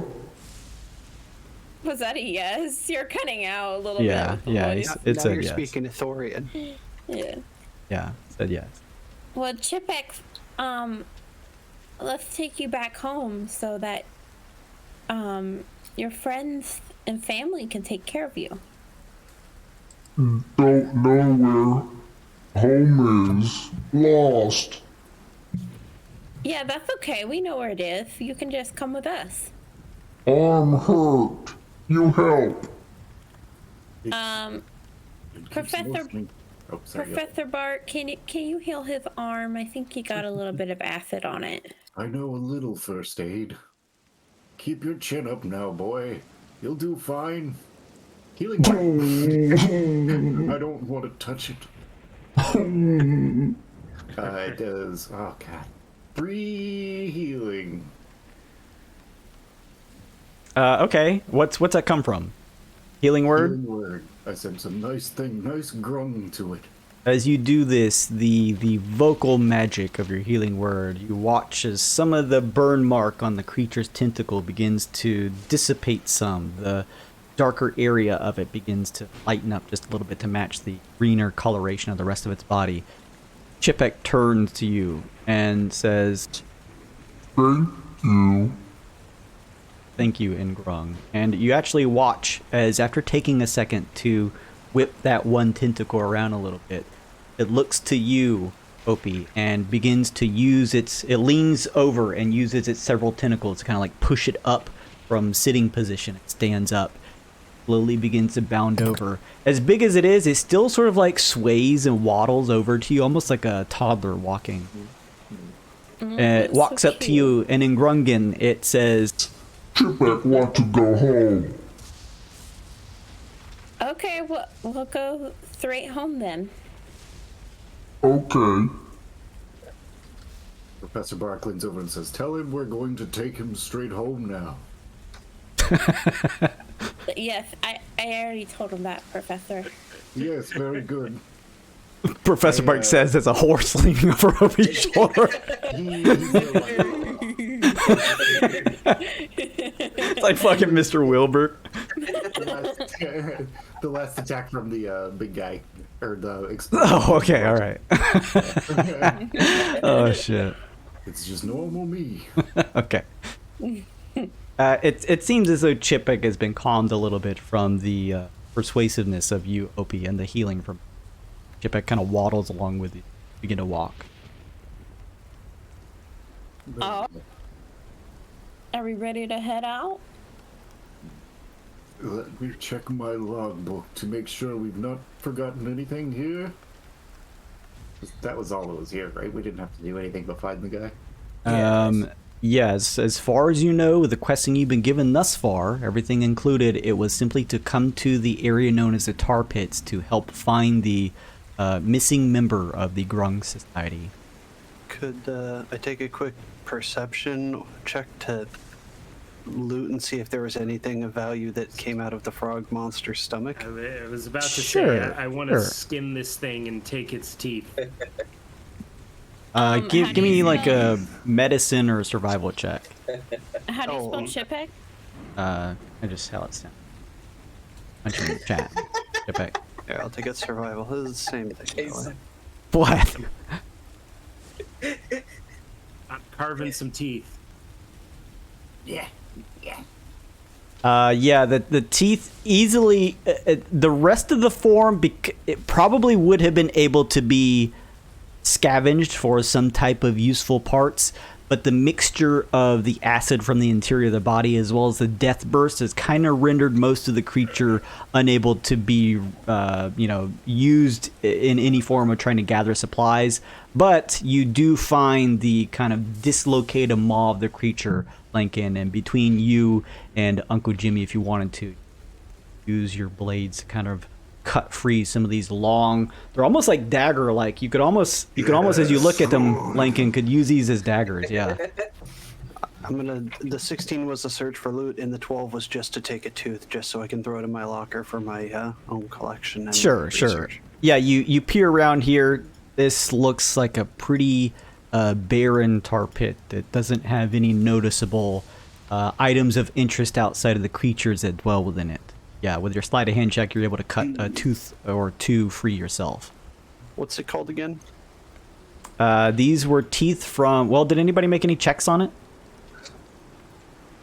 I don't think anybody did. I'd say, what manner of foul creature is this? Yeah, you can make some checks if you want to. Oh, Lincoln does not know.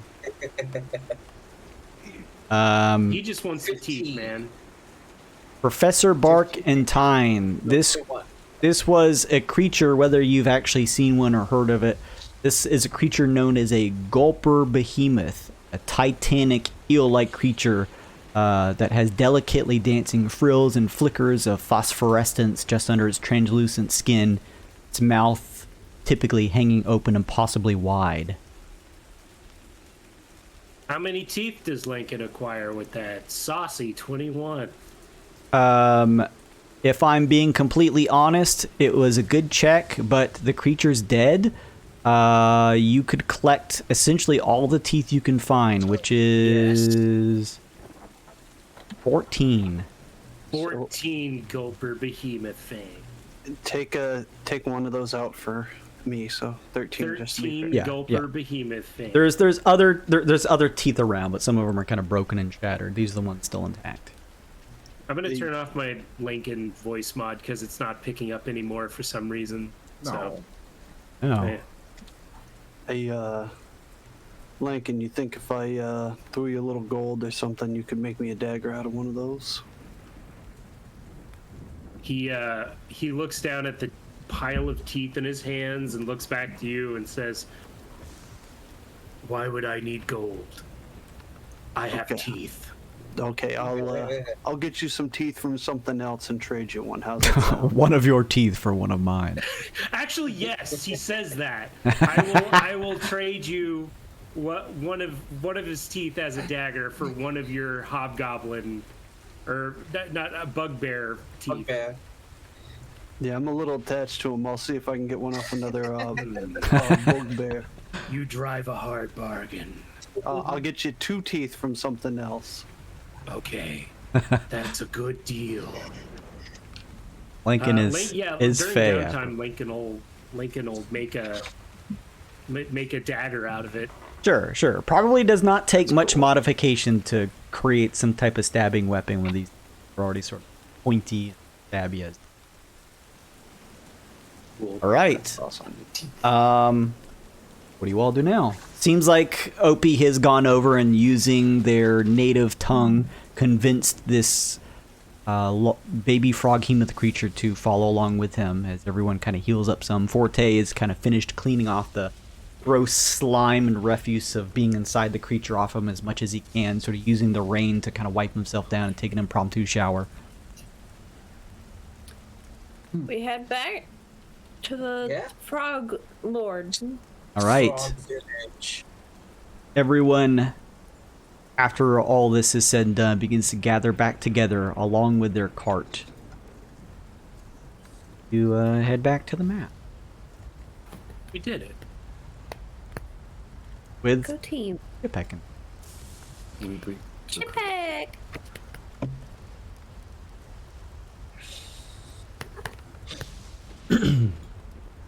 Where's my Chipek? There's my Chipek.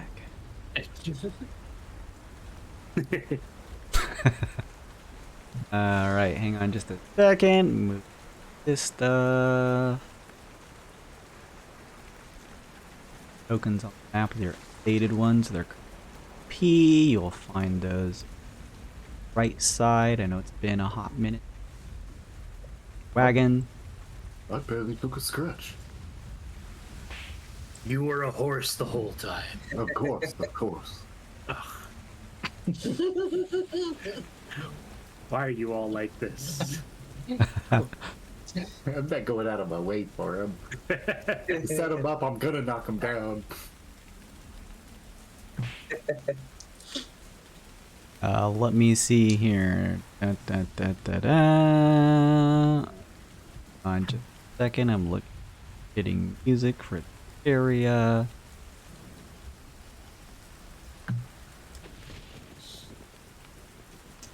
Where's the damn swamp music? I have too much music.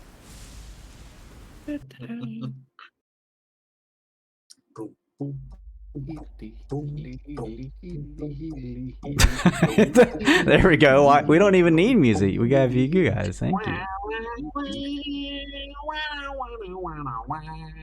Okay. Maybe not. Crocodile Rock.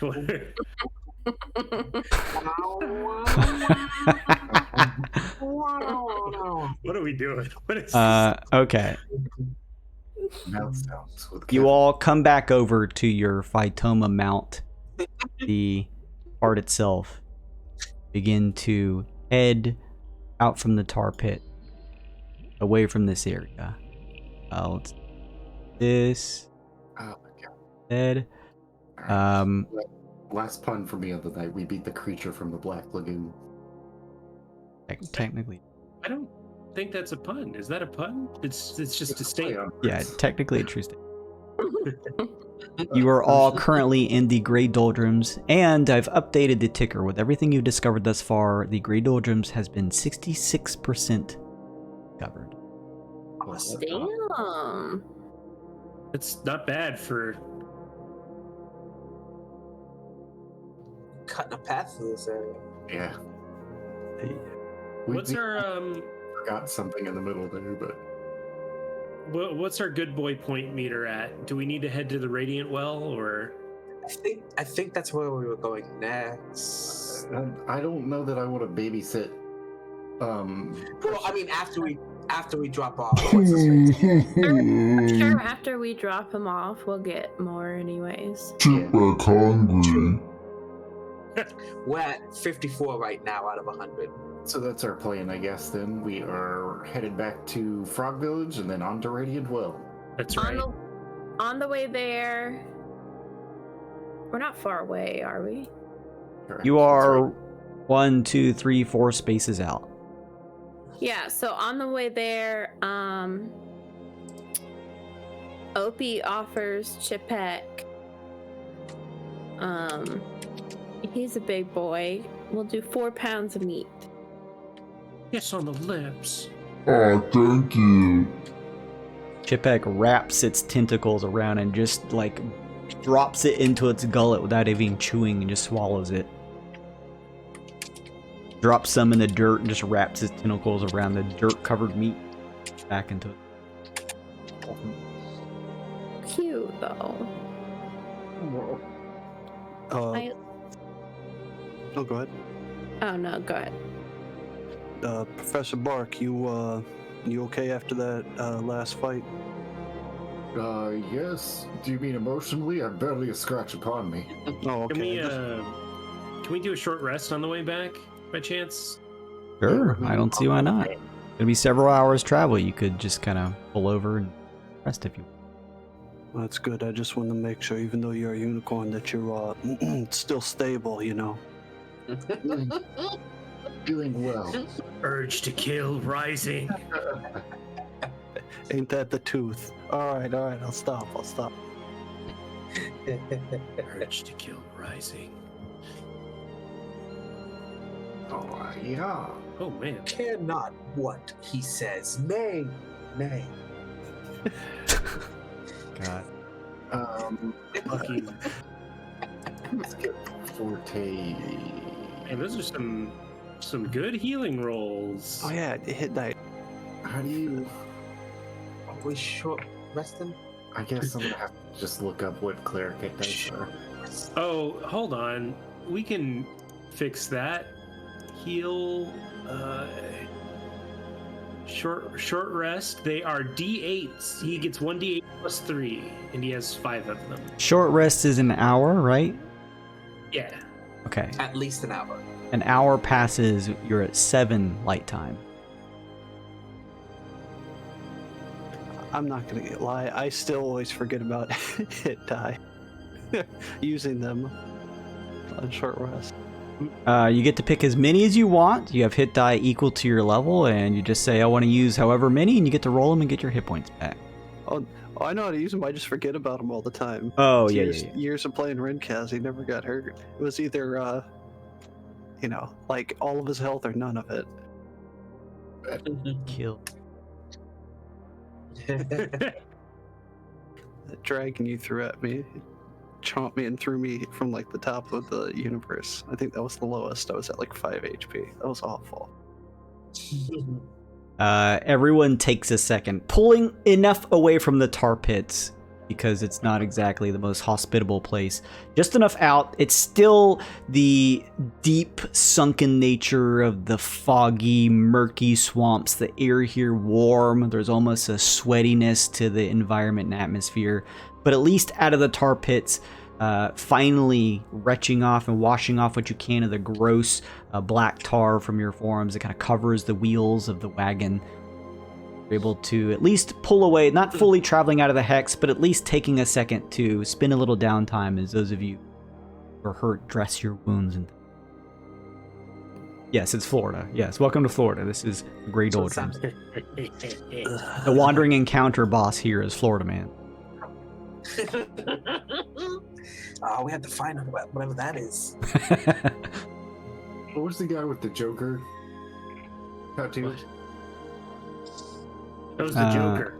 No, I mean, there's like an actual, real, like, super Florida man. Want to know how I got this That had, tattoo? like, Joker tattoos. I don't know Oh my god. I don't know. what his name was. Is the Radiant Well just full of pub subs?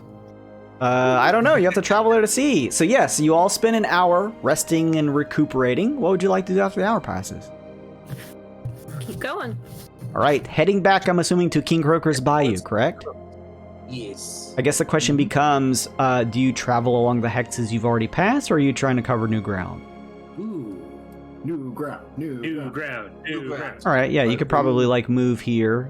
Traveling at a normal pace, this would be much more difficult, but Opie continues to sort of point out the paths of what he can see of dry patches of land to help the wagon from getting kind of cut in the thicker mud of the area here, meaning that you all do not have to move at a much more slower pace, continuing on in a reasonable pace instead. 2 hours pass. I don't remember when the last time we did the whole thing where you're like, you have to rest, so I'm just going to say, because of our long break, we'll reset it. I'm going to allow you all to travel another 5 spaces before having to technically rest at your normal pace. 2 hours pass on light time. You continue here to this hex. 6 miles have put distance between you and the tar pits.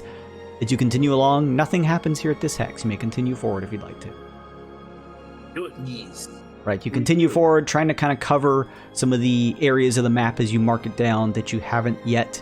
That makes 2 more hours pass, putting you at 11 light time. That's another mark off the harmonic flux mana. And let's see here.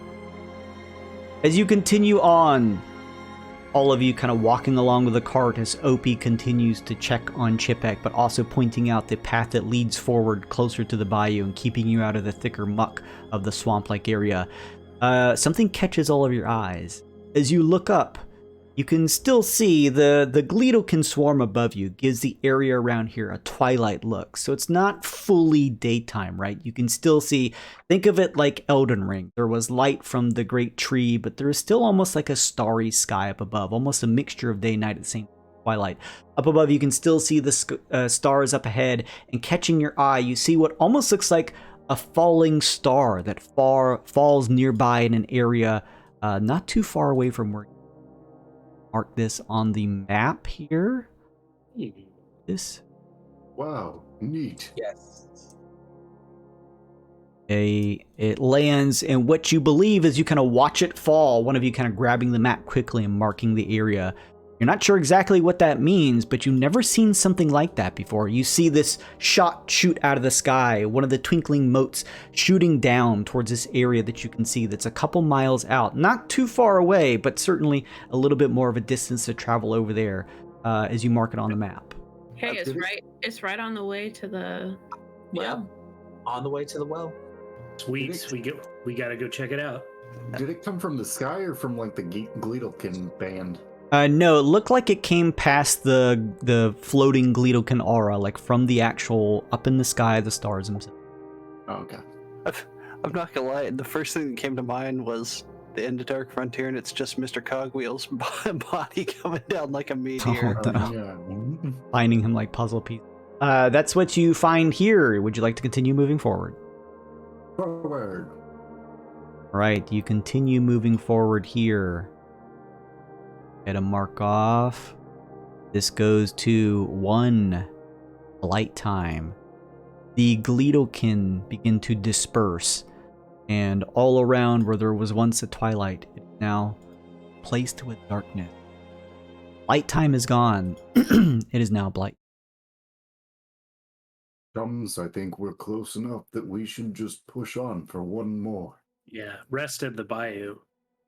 It's not far away. You feel as though 1, 2, 3, you could continue traveling to get to King Croker's Bayou. You are in the thicket of the mangroves that surround you here, though, so as you continue to move forward, I think everyone has elected Uncle Jimmy for this job. Give me a navigation check with advantage.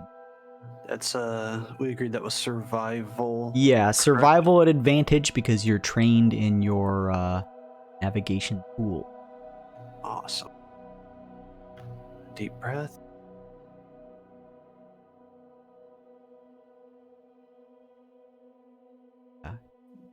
You're fine. Even in the thick of the mangroves here, even though most of the light outside of the light that you've lit up on your torches and keep yourselves out of the darkness, you're still able to traverse fine along with Opie's help to keep out of the thicker areas marsh.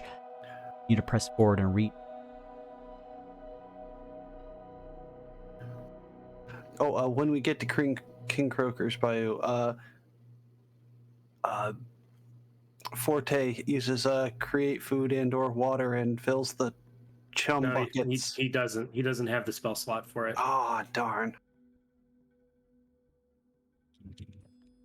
Each of you continue to press forward. There is an area here that you remember before, a small falls here of falling water, almost a small waterfall that you traverse under, passing through under alcove area. Glittering motes of glowing fireflies flitter through the air, giving this area a little bit of light, enough so that the blight does not hurt anybody. I am going to probably replace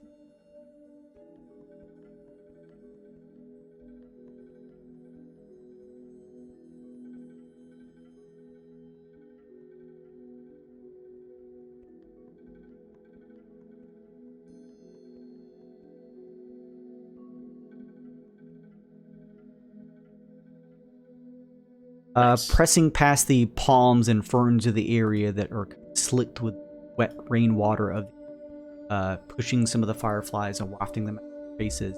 You enter the area that is King Croaker Bayou. Up ahead, you see several of the toad-like creatures and humanoids turn and begin to tap their sticks and point over towards King Croaker. And you see the large king sort of turn, a wry grin crossing his face as Chipek begins to sort of run towards the others. Chipek home! Chipek happy! And begins to jump up and down in the water as other grung begin to gather around him and give him a hearty hug. After doing so, they begin to come over and they look to your group. And Opie, you would understand this because this isn't Grungen. Why are you laughing about Grungen? Because it's Grung. Grungen sounds like Gungan, which is what Jar Jar Binks That's why it's perfect. Oh. He's happy. I should know that because I've been playing through the Star Wars Legos. Babu Freak, yeah. Hello, I am Babu Freak. The small grung warriors kind of pop down and say, grung, "Thank you. You saved our child. King Croaker wishes to speak with you. Do you need your wounds dressed? Hopefully he did not give you too much trouble." I think we're gonna probably stay here for the night, so I'm sure there's plenty of time for us to rest up and heal. You have done an admirable job. King Croaker would wish to speak with you, but of course, afterwards, please. Now that you've brought our child back, our place is yours if you wish to rest. Thank you.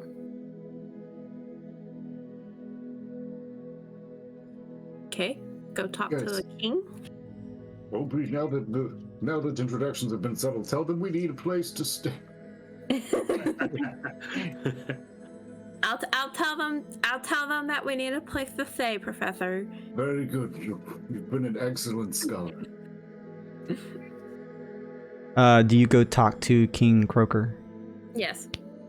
Okay, you can move your token up there as I try and hunt for the Oh yeah. wasted. Oh god. The voice. Too many. Hang on, was it this one? Testing. Good enough. Yeah, I think so. It's good enough. King Croaker looks at you with a grin on its face and says, I see Chipek has returned. Was this your doing, Opie? Well, it was me and the rest of the party. Yeah. Tell him that we helped you.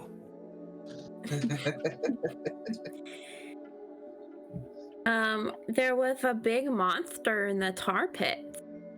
So it's dead now, but maybe there's more over there. I wouldn't go over there anymore. The tar pits. A dangerous place that we tell our young not to go.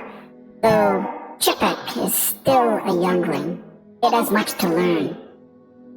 Did he just wander over there? He likely may have. We'll have to keep a closer eye on him. Unfortunately, my absence may have had a hand in this. You have benefited us all, not only in my return, but also in helping us to retrieve our child, one of our young. I'm deeply appreciative of your work, Opie.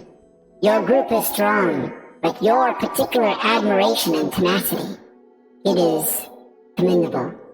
Tell me, what is it you seek in life, Opie?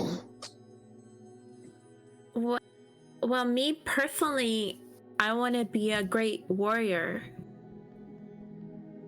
This beast you speak of, you had a hand in felling the creature. Yeah, along with the rest of us, we all had a hand in it.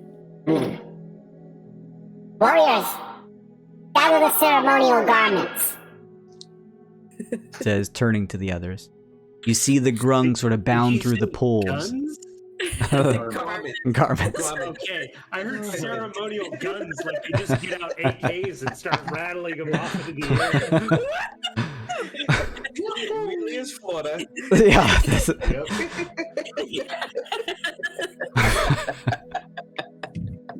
Are your guns in the air? The bullets have to come down somewhere.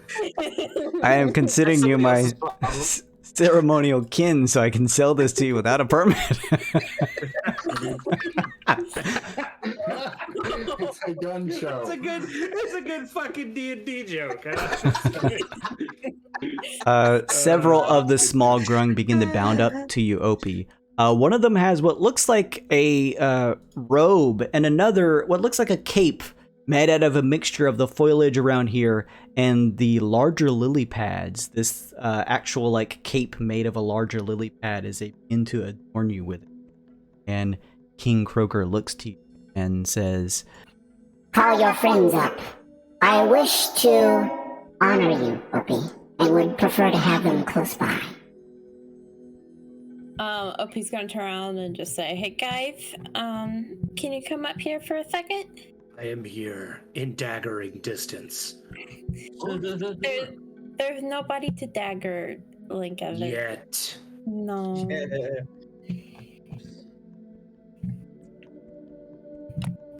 you all begin to gather closely.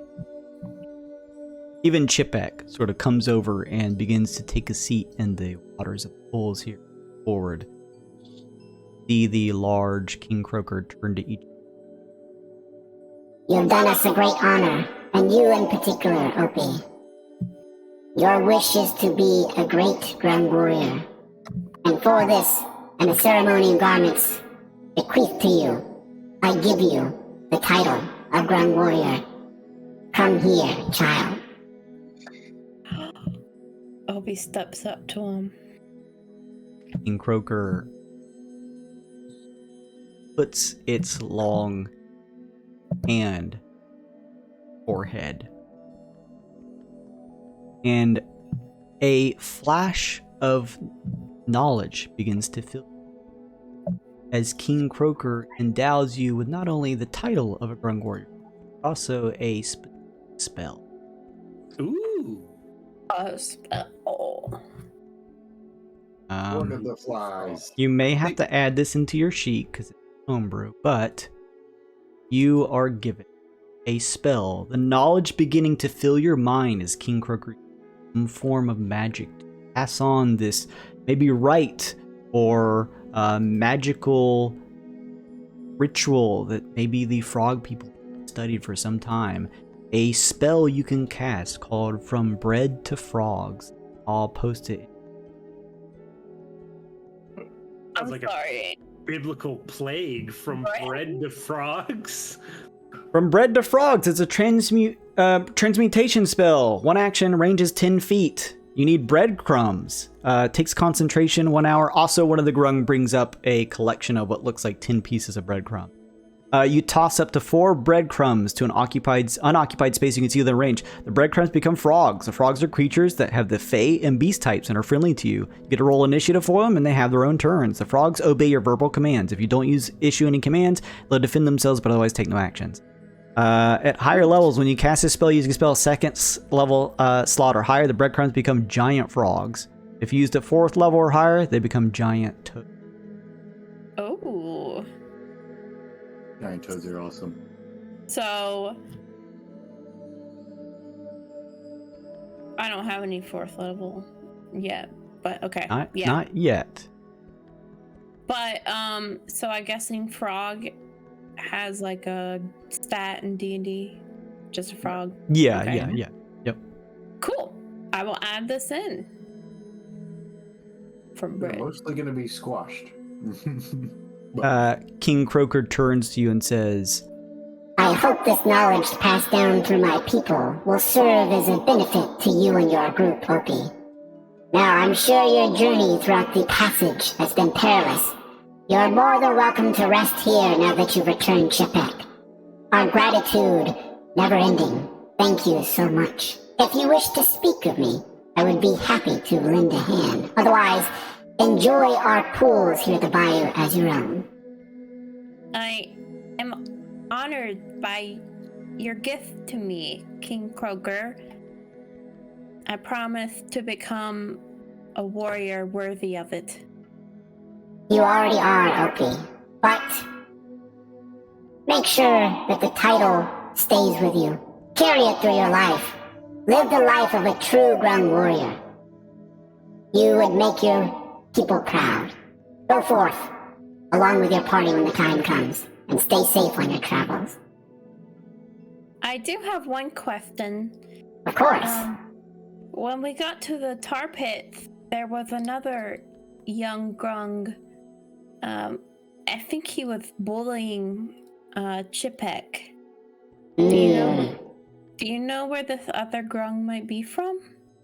There are other small pockets, similar to our own. Smaller society of grung. A lesser caste than us, to be sure. Don't worry about them. They're a nuisance at best. If I show you our map, can you point them out? I could, I suppose, give you the general area. Though, to be fair, I'm not exactly sure exactly where their entire group hides. If I was to know, I would prefer to have rooted them out by now. I could try to point them out, but cannot guarantee that you'll be able to find anything without searching very difficultly. But perhaps you could find something. I understand. Well, thank you, King Croaker, for everything. Of course. Our oasis and bayou is now yours as well. Now bring me a map. I'll try to mark the general area where I believe they may be. Alright, I bring him our map. as he marks it. Sitting and listening to a bunch of frogs croak at each other. Yeah, as all this is happening, everyone else is just hearing.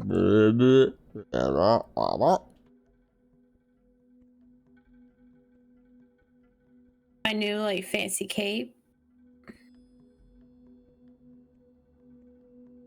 Nice. Very nice. Very nice. I guess we just set up for the night. Right? Like normal. Yeah.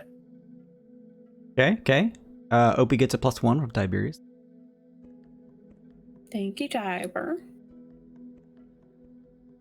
All right, let's set up, sleep, check out that comment. All right, so everyone checking up for the night? Opie rips his clothes off and dives into the water.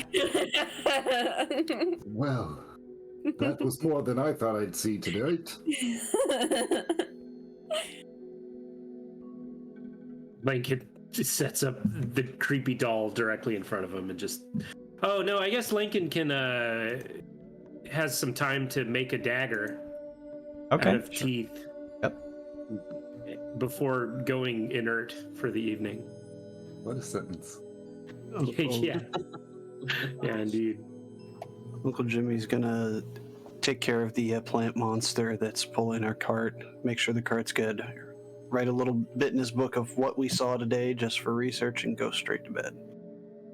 The plant-like draft animal over watching this area is like, they're not particularly annoying, but this area is full of like various flies and stuff, and your draft animal occasionally flicking out this long green-like tongue appendage from the side of its multifaceted face that opens up as it whips dragon on the side, almost like a Venus flytrap. Oh yeah, I warned them, the Grung, about the draft animal just in case they get too close. I don't want it to eat anybody.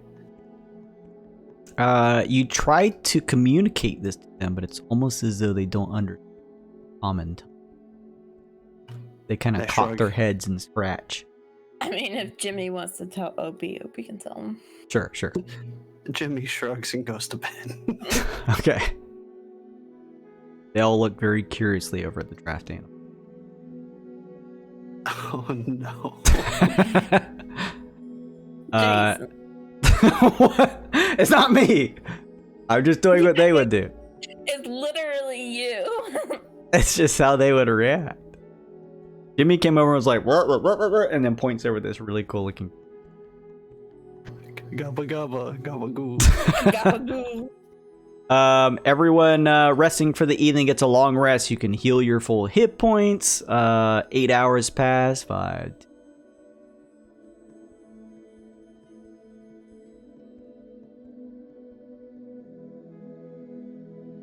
Actually, if we say you go a full 12 hours, which would kind of be what you need you moving forward on your trek, that will get you to 1 light time. You don't have to move dark. Nice. How many flex points did we get for bringing Chipek back? Bringing Chipek back, you're gonna go ahead and factor this in. You're gonna lose 3 from resting here, but bringing in Chipek, and not only bringing Chipek back, but also downing the dangerous creature that was could have been a threat to both it and the people at King Croker's Bayou nets you 25 harm. Ooh, wowee. 25 minus 3 then? Yeah. 22. Yep.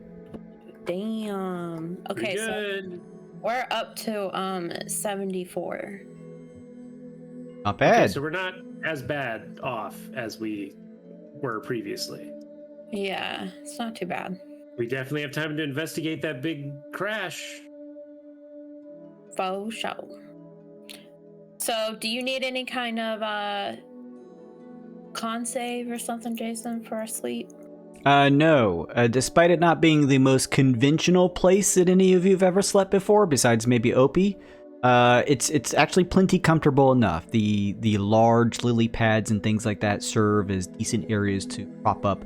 The water is here actually a little warm, not uncomfortably so, but just kind of nice and warm, and everyone is able to get plenty of sleep, no con save. I'm just gonna make sure to say this. We'll refill our water before we leave. Okay. Yep. Yeah. Yeah, they're happily fine with you guys water reservicing. Just fortunate that you brought back their child in one piece. Well, we should also repair the wagon before we leave. Who knows if we'll have time along the way. Good point. I can spend time mending. Yeah, sure. I can help with that. So normally doing the mending and stuff takes an hour, but we can say you guys rested for 8 hours, and in the following 4 hours that you're just waiting for light time to come back, if you spend a little bit of time mending. If you guys are actually spending the full time doing the mending, the full rest of the 4 hours, give me a D4 roll, I believe, from 2. And actually, every hour is a D4 roll, so if you want to spend the full 4 hours, you can roll 4 D4. I sure do love tinker, and I do. 2, 3, 4, 5, 6, 7, 8, 9, 10, 11, 12, 13, 14, 15, 16, 19. You don't have to keep rolling. Patching up, spending quite a few hours as you wait for the darkness to dissipate as the swarm of Gleedle can come in for light time.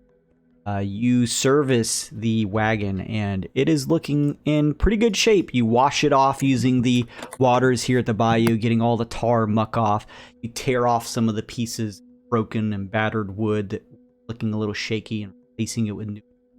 Using some magic to kind of end it with your hands, closing in the cracks, making sure the nails that were becoming undone from just rough travel are fitted all the way, and looking back in pristine.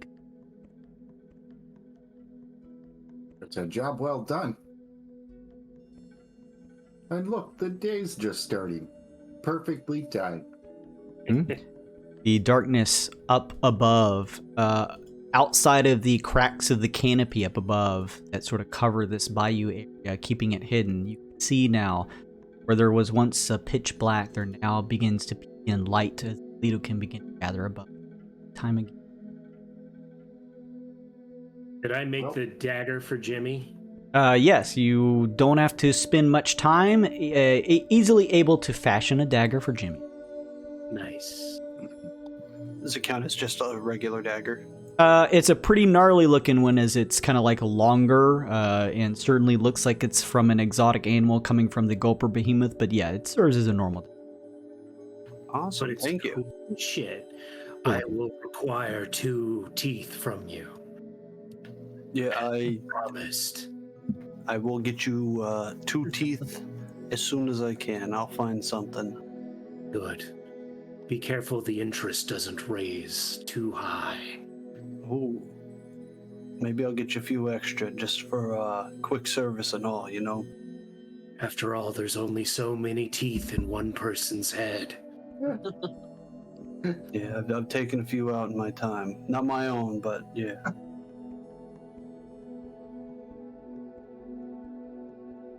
Okay. What else, everybody? The day is returned. Everyone feels rested and ready to roll. Let us go find that meteorite. Hell yeah.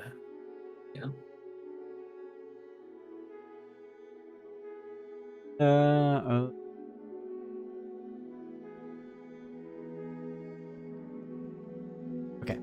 All right. Having spent some time here resting and recuperating at the bayou, decide it is time to move on. You bid King Croaker farewell as he sees you off. Brung warriors giving you one more hurrah, throwing their brung spears in the air.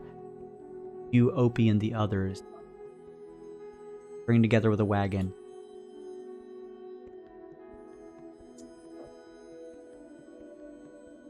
Hope that perhaps one day. For now, trek ahead. Nice. Hey, congrats, kid. Thank you. Thank you, Uncle Jimmy.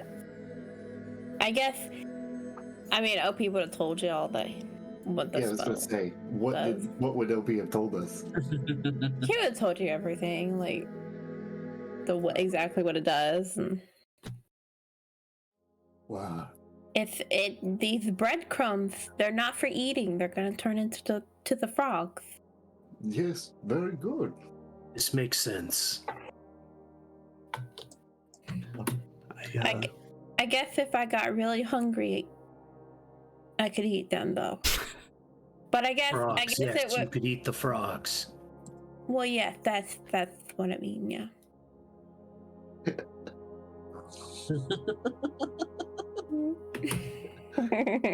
You've done well, young one. More food is always. Like frog, like Jesus. I took these 4 loaves and turned them into 40 frogs.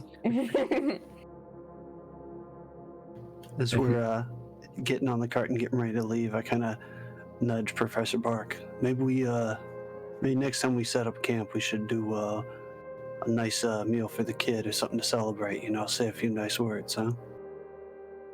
Feast for a warrior. Excellent idea.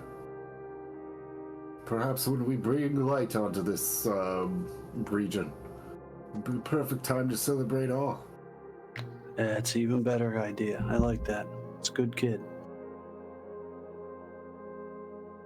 Right. With that, quest for King Croaker.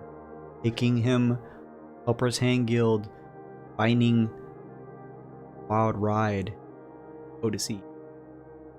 Eating the quest, chip back from the tar pit. While leave. Heading towards the Fallen Star?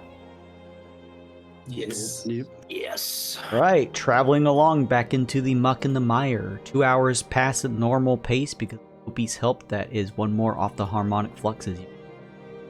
The giant Hadozi warrior crawls out. Who is the strongest on this planet?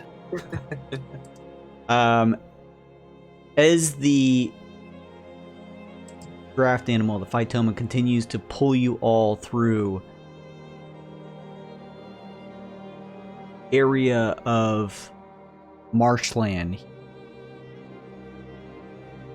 Growing up out of the swamp waters, and with Opie's help to try and avoid most of them, although it's such a thick clump around your feet that you have to walk through them, is a large patch of overgrown, thick, purplish-looking mushroom. Pass through. It easily is about an hour's worth of travel as littered the area around. Kind of push through and continue to press on. What manner of fungus is this? Yeah, was that like a hazard that we succeeded to check on? Professor Bark takes a second and makes sure to study the fungi with a unnatural 20 check. I can And insist on a try it. Fish for yeah, if you want to roll, sure.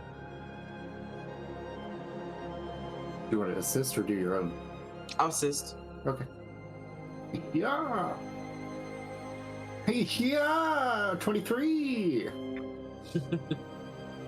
Almost. All right, Professor Bark, you're pushing through. You take a second to stop and study these mushrooms, and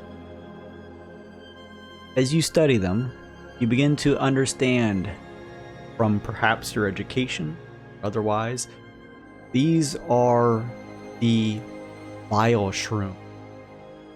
Traveling through them and making contact and just being in the area where they could spread their spores sometimes lead to a particular person contracting a very specific disease known as the bile polypore. A dangerous disease should be avoided at all costs. I believe we'd best travel around these more than through, if we are able.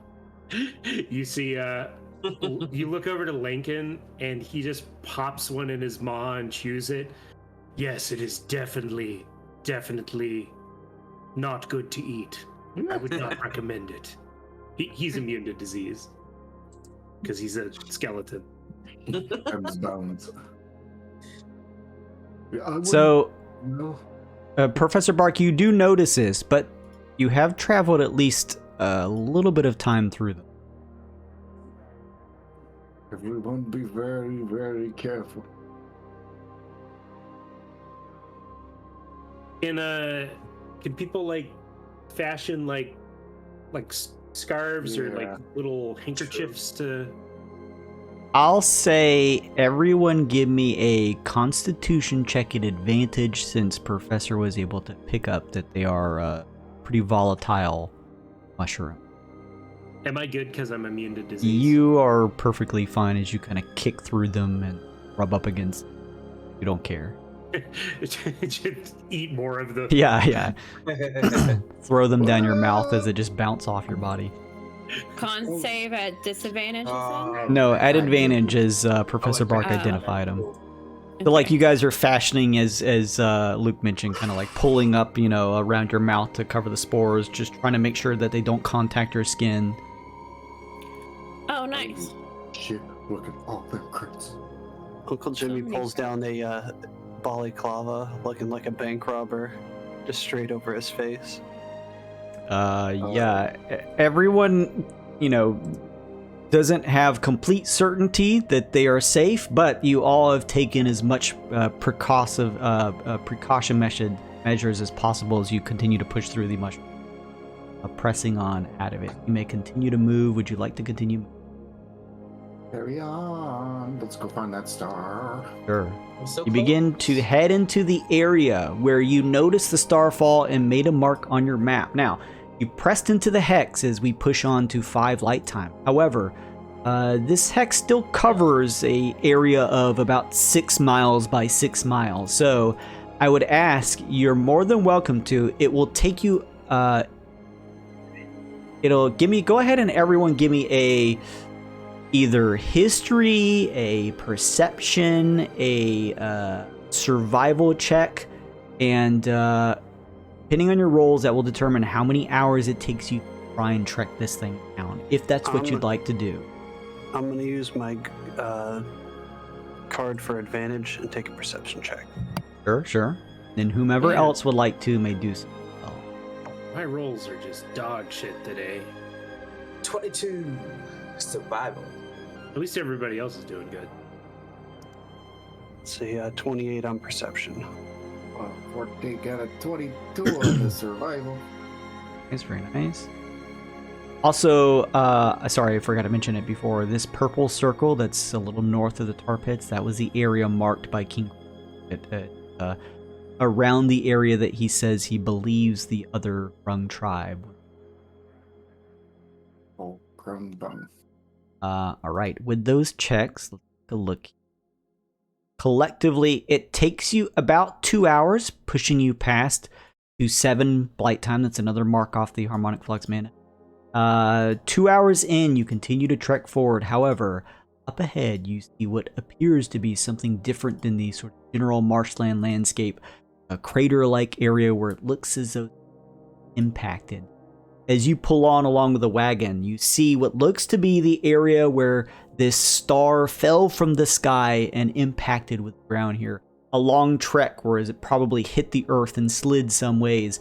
You pull the cart and wagon along with you, and at the area that is largest with its kind of craterous hole, inside you see what looks to be a leftover core of some fallen star.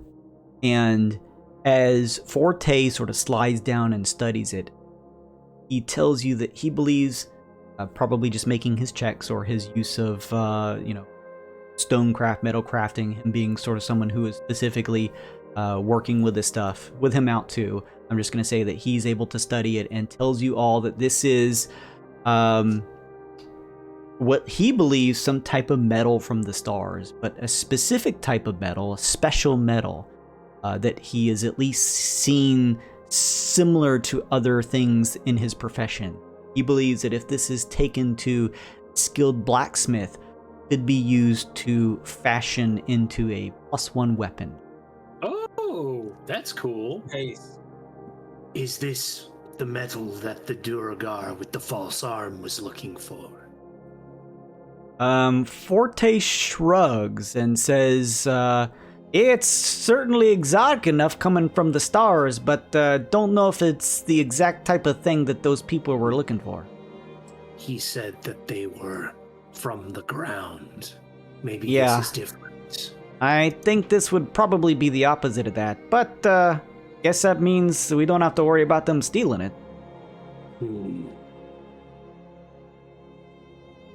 Yeah, cool. So we just got to take it to a town to craft. I Yeah. guess Forte could make it. He's a crafty guy, right? I don't know how his I- rules work, but I would say this. Let's remember this for Nick when he joins us next session, and if Forte wants to decide to spend maybe a certain amount of hours trying to make a check himself, perhaps maybe even Forte could craft this into a +1 weapon for you all.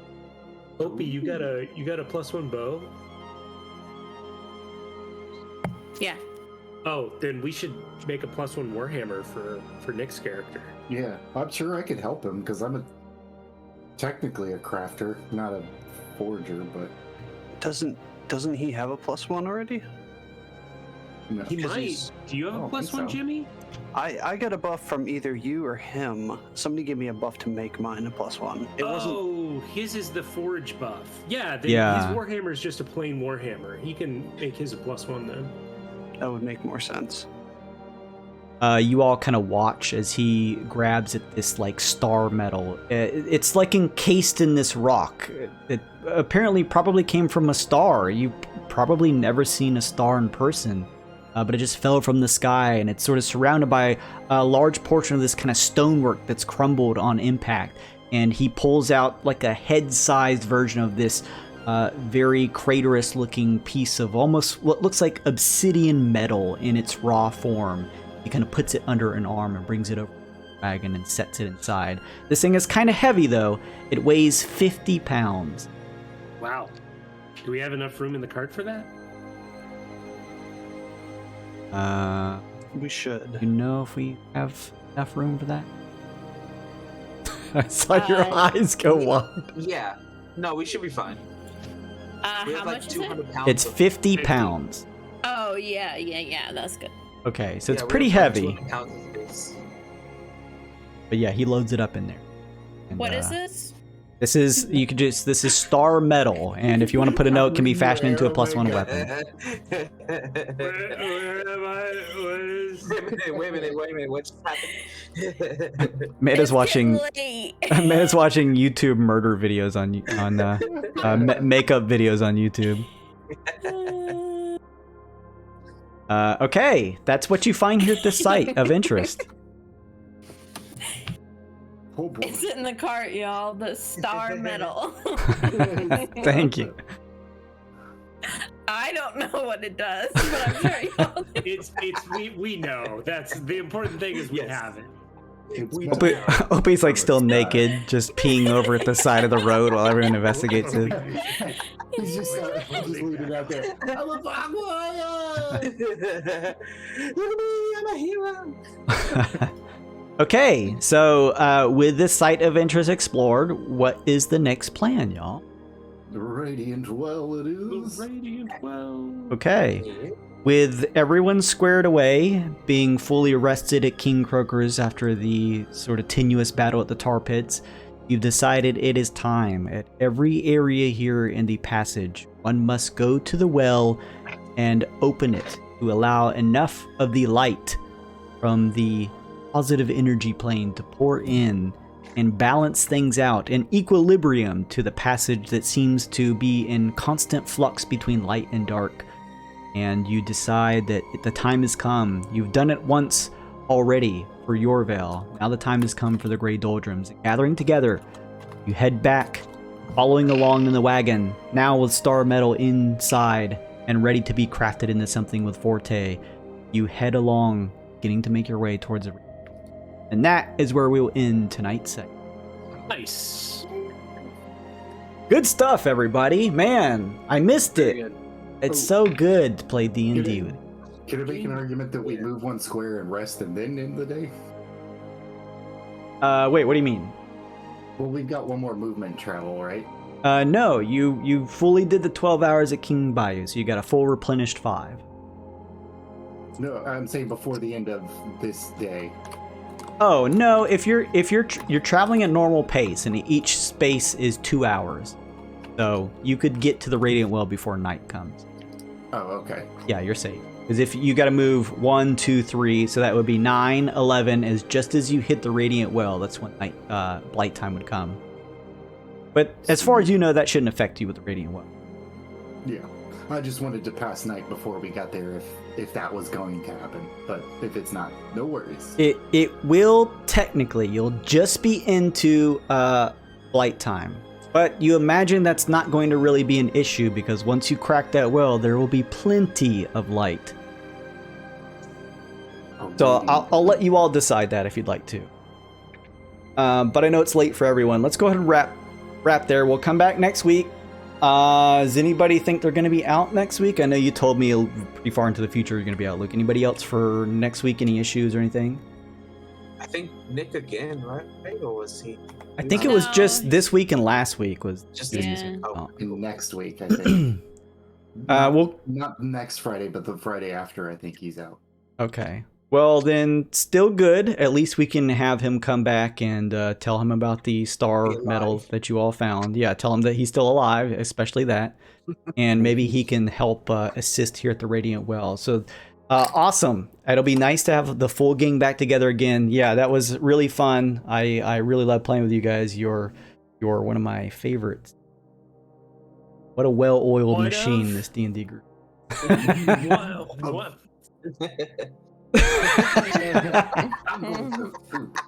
Don't worry. I do this for a living. I do this for a living. Like that. Fuck. I didn't mean to do. I feel bad now. What's life without a little bit of a heart attack? Poor cat is over there. Go on. Please, Luke, please. I'm scared. All right, thank you so much, everybody, for hanging out and watching with us. Those of you who joined us after the long holiday break, thank you so much. Thank you so much, Joko, for participating in that contest. You're going to be getting this cute little critter soon. I'm going to get the details for you so I can send him your way, so congratulations. Everyone else out there, thank you so much for joining. If you haven't already, please give the channel a follow. We're trying to build towards that big old 750 follower mark. It'd be a cool milestone to hit, and to get notifications on when we go live. It was great seeing you again, Discordian, and everyone else, Tiber, and everyone else that I may have missed in the chat. I'm focusing on D&D. I apologize if I missed you. We also play Weirdkins throughout the week, earlier in the morning. So if you want to play some D&D mixed with some monster catching and battling, it's a lot of fun. I worked really hard on it. You should come join and get your tamer ready and gather you some critters. But otherwise, yeah, D&D is back Friday evenings. I know we took a couple weeks off, but we're back and we're ready to play some more. So I hope you'll join us next Friday evening at 8 p.m. Eastern time for some more. Thank you, everyone. We're headed out for the night. Let's gather who's left here, and I'm going to go ahead and run our outro, but I am going to go ahead and raid some people. So thank you, everyone out there. Stay safe, drink water, take care of yourselves, stretch your legs, and we'll catch you next time. Goodbye, everybody! Goodbye.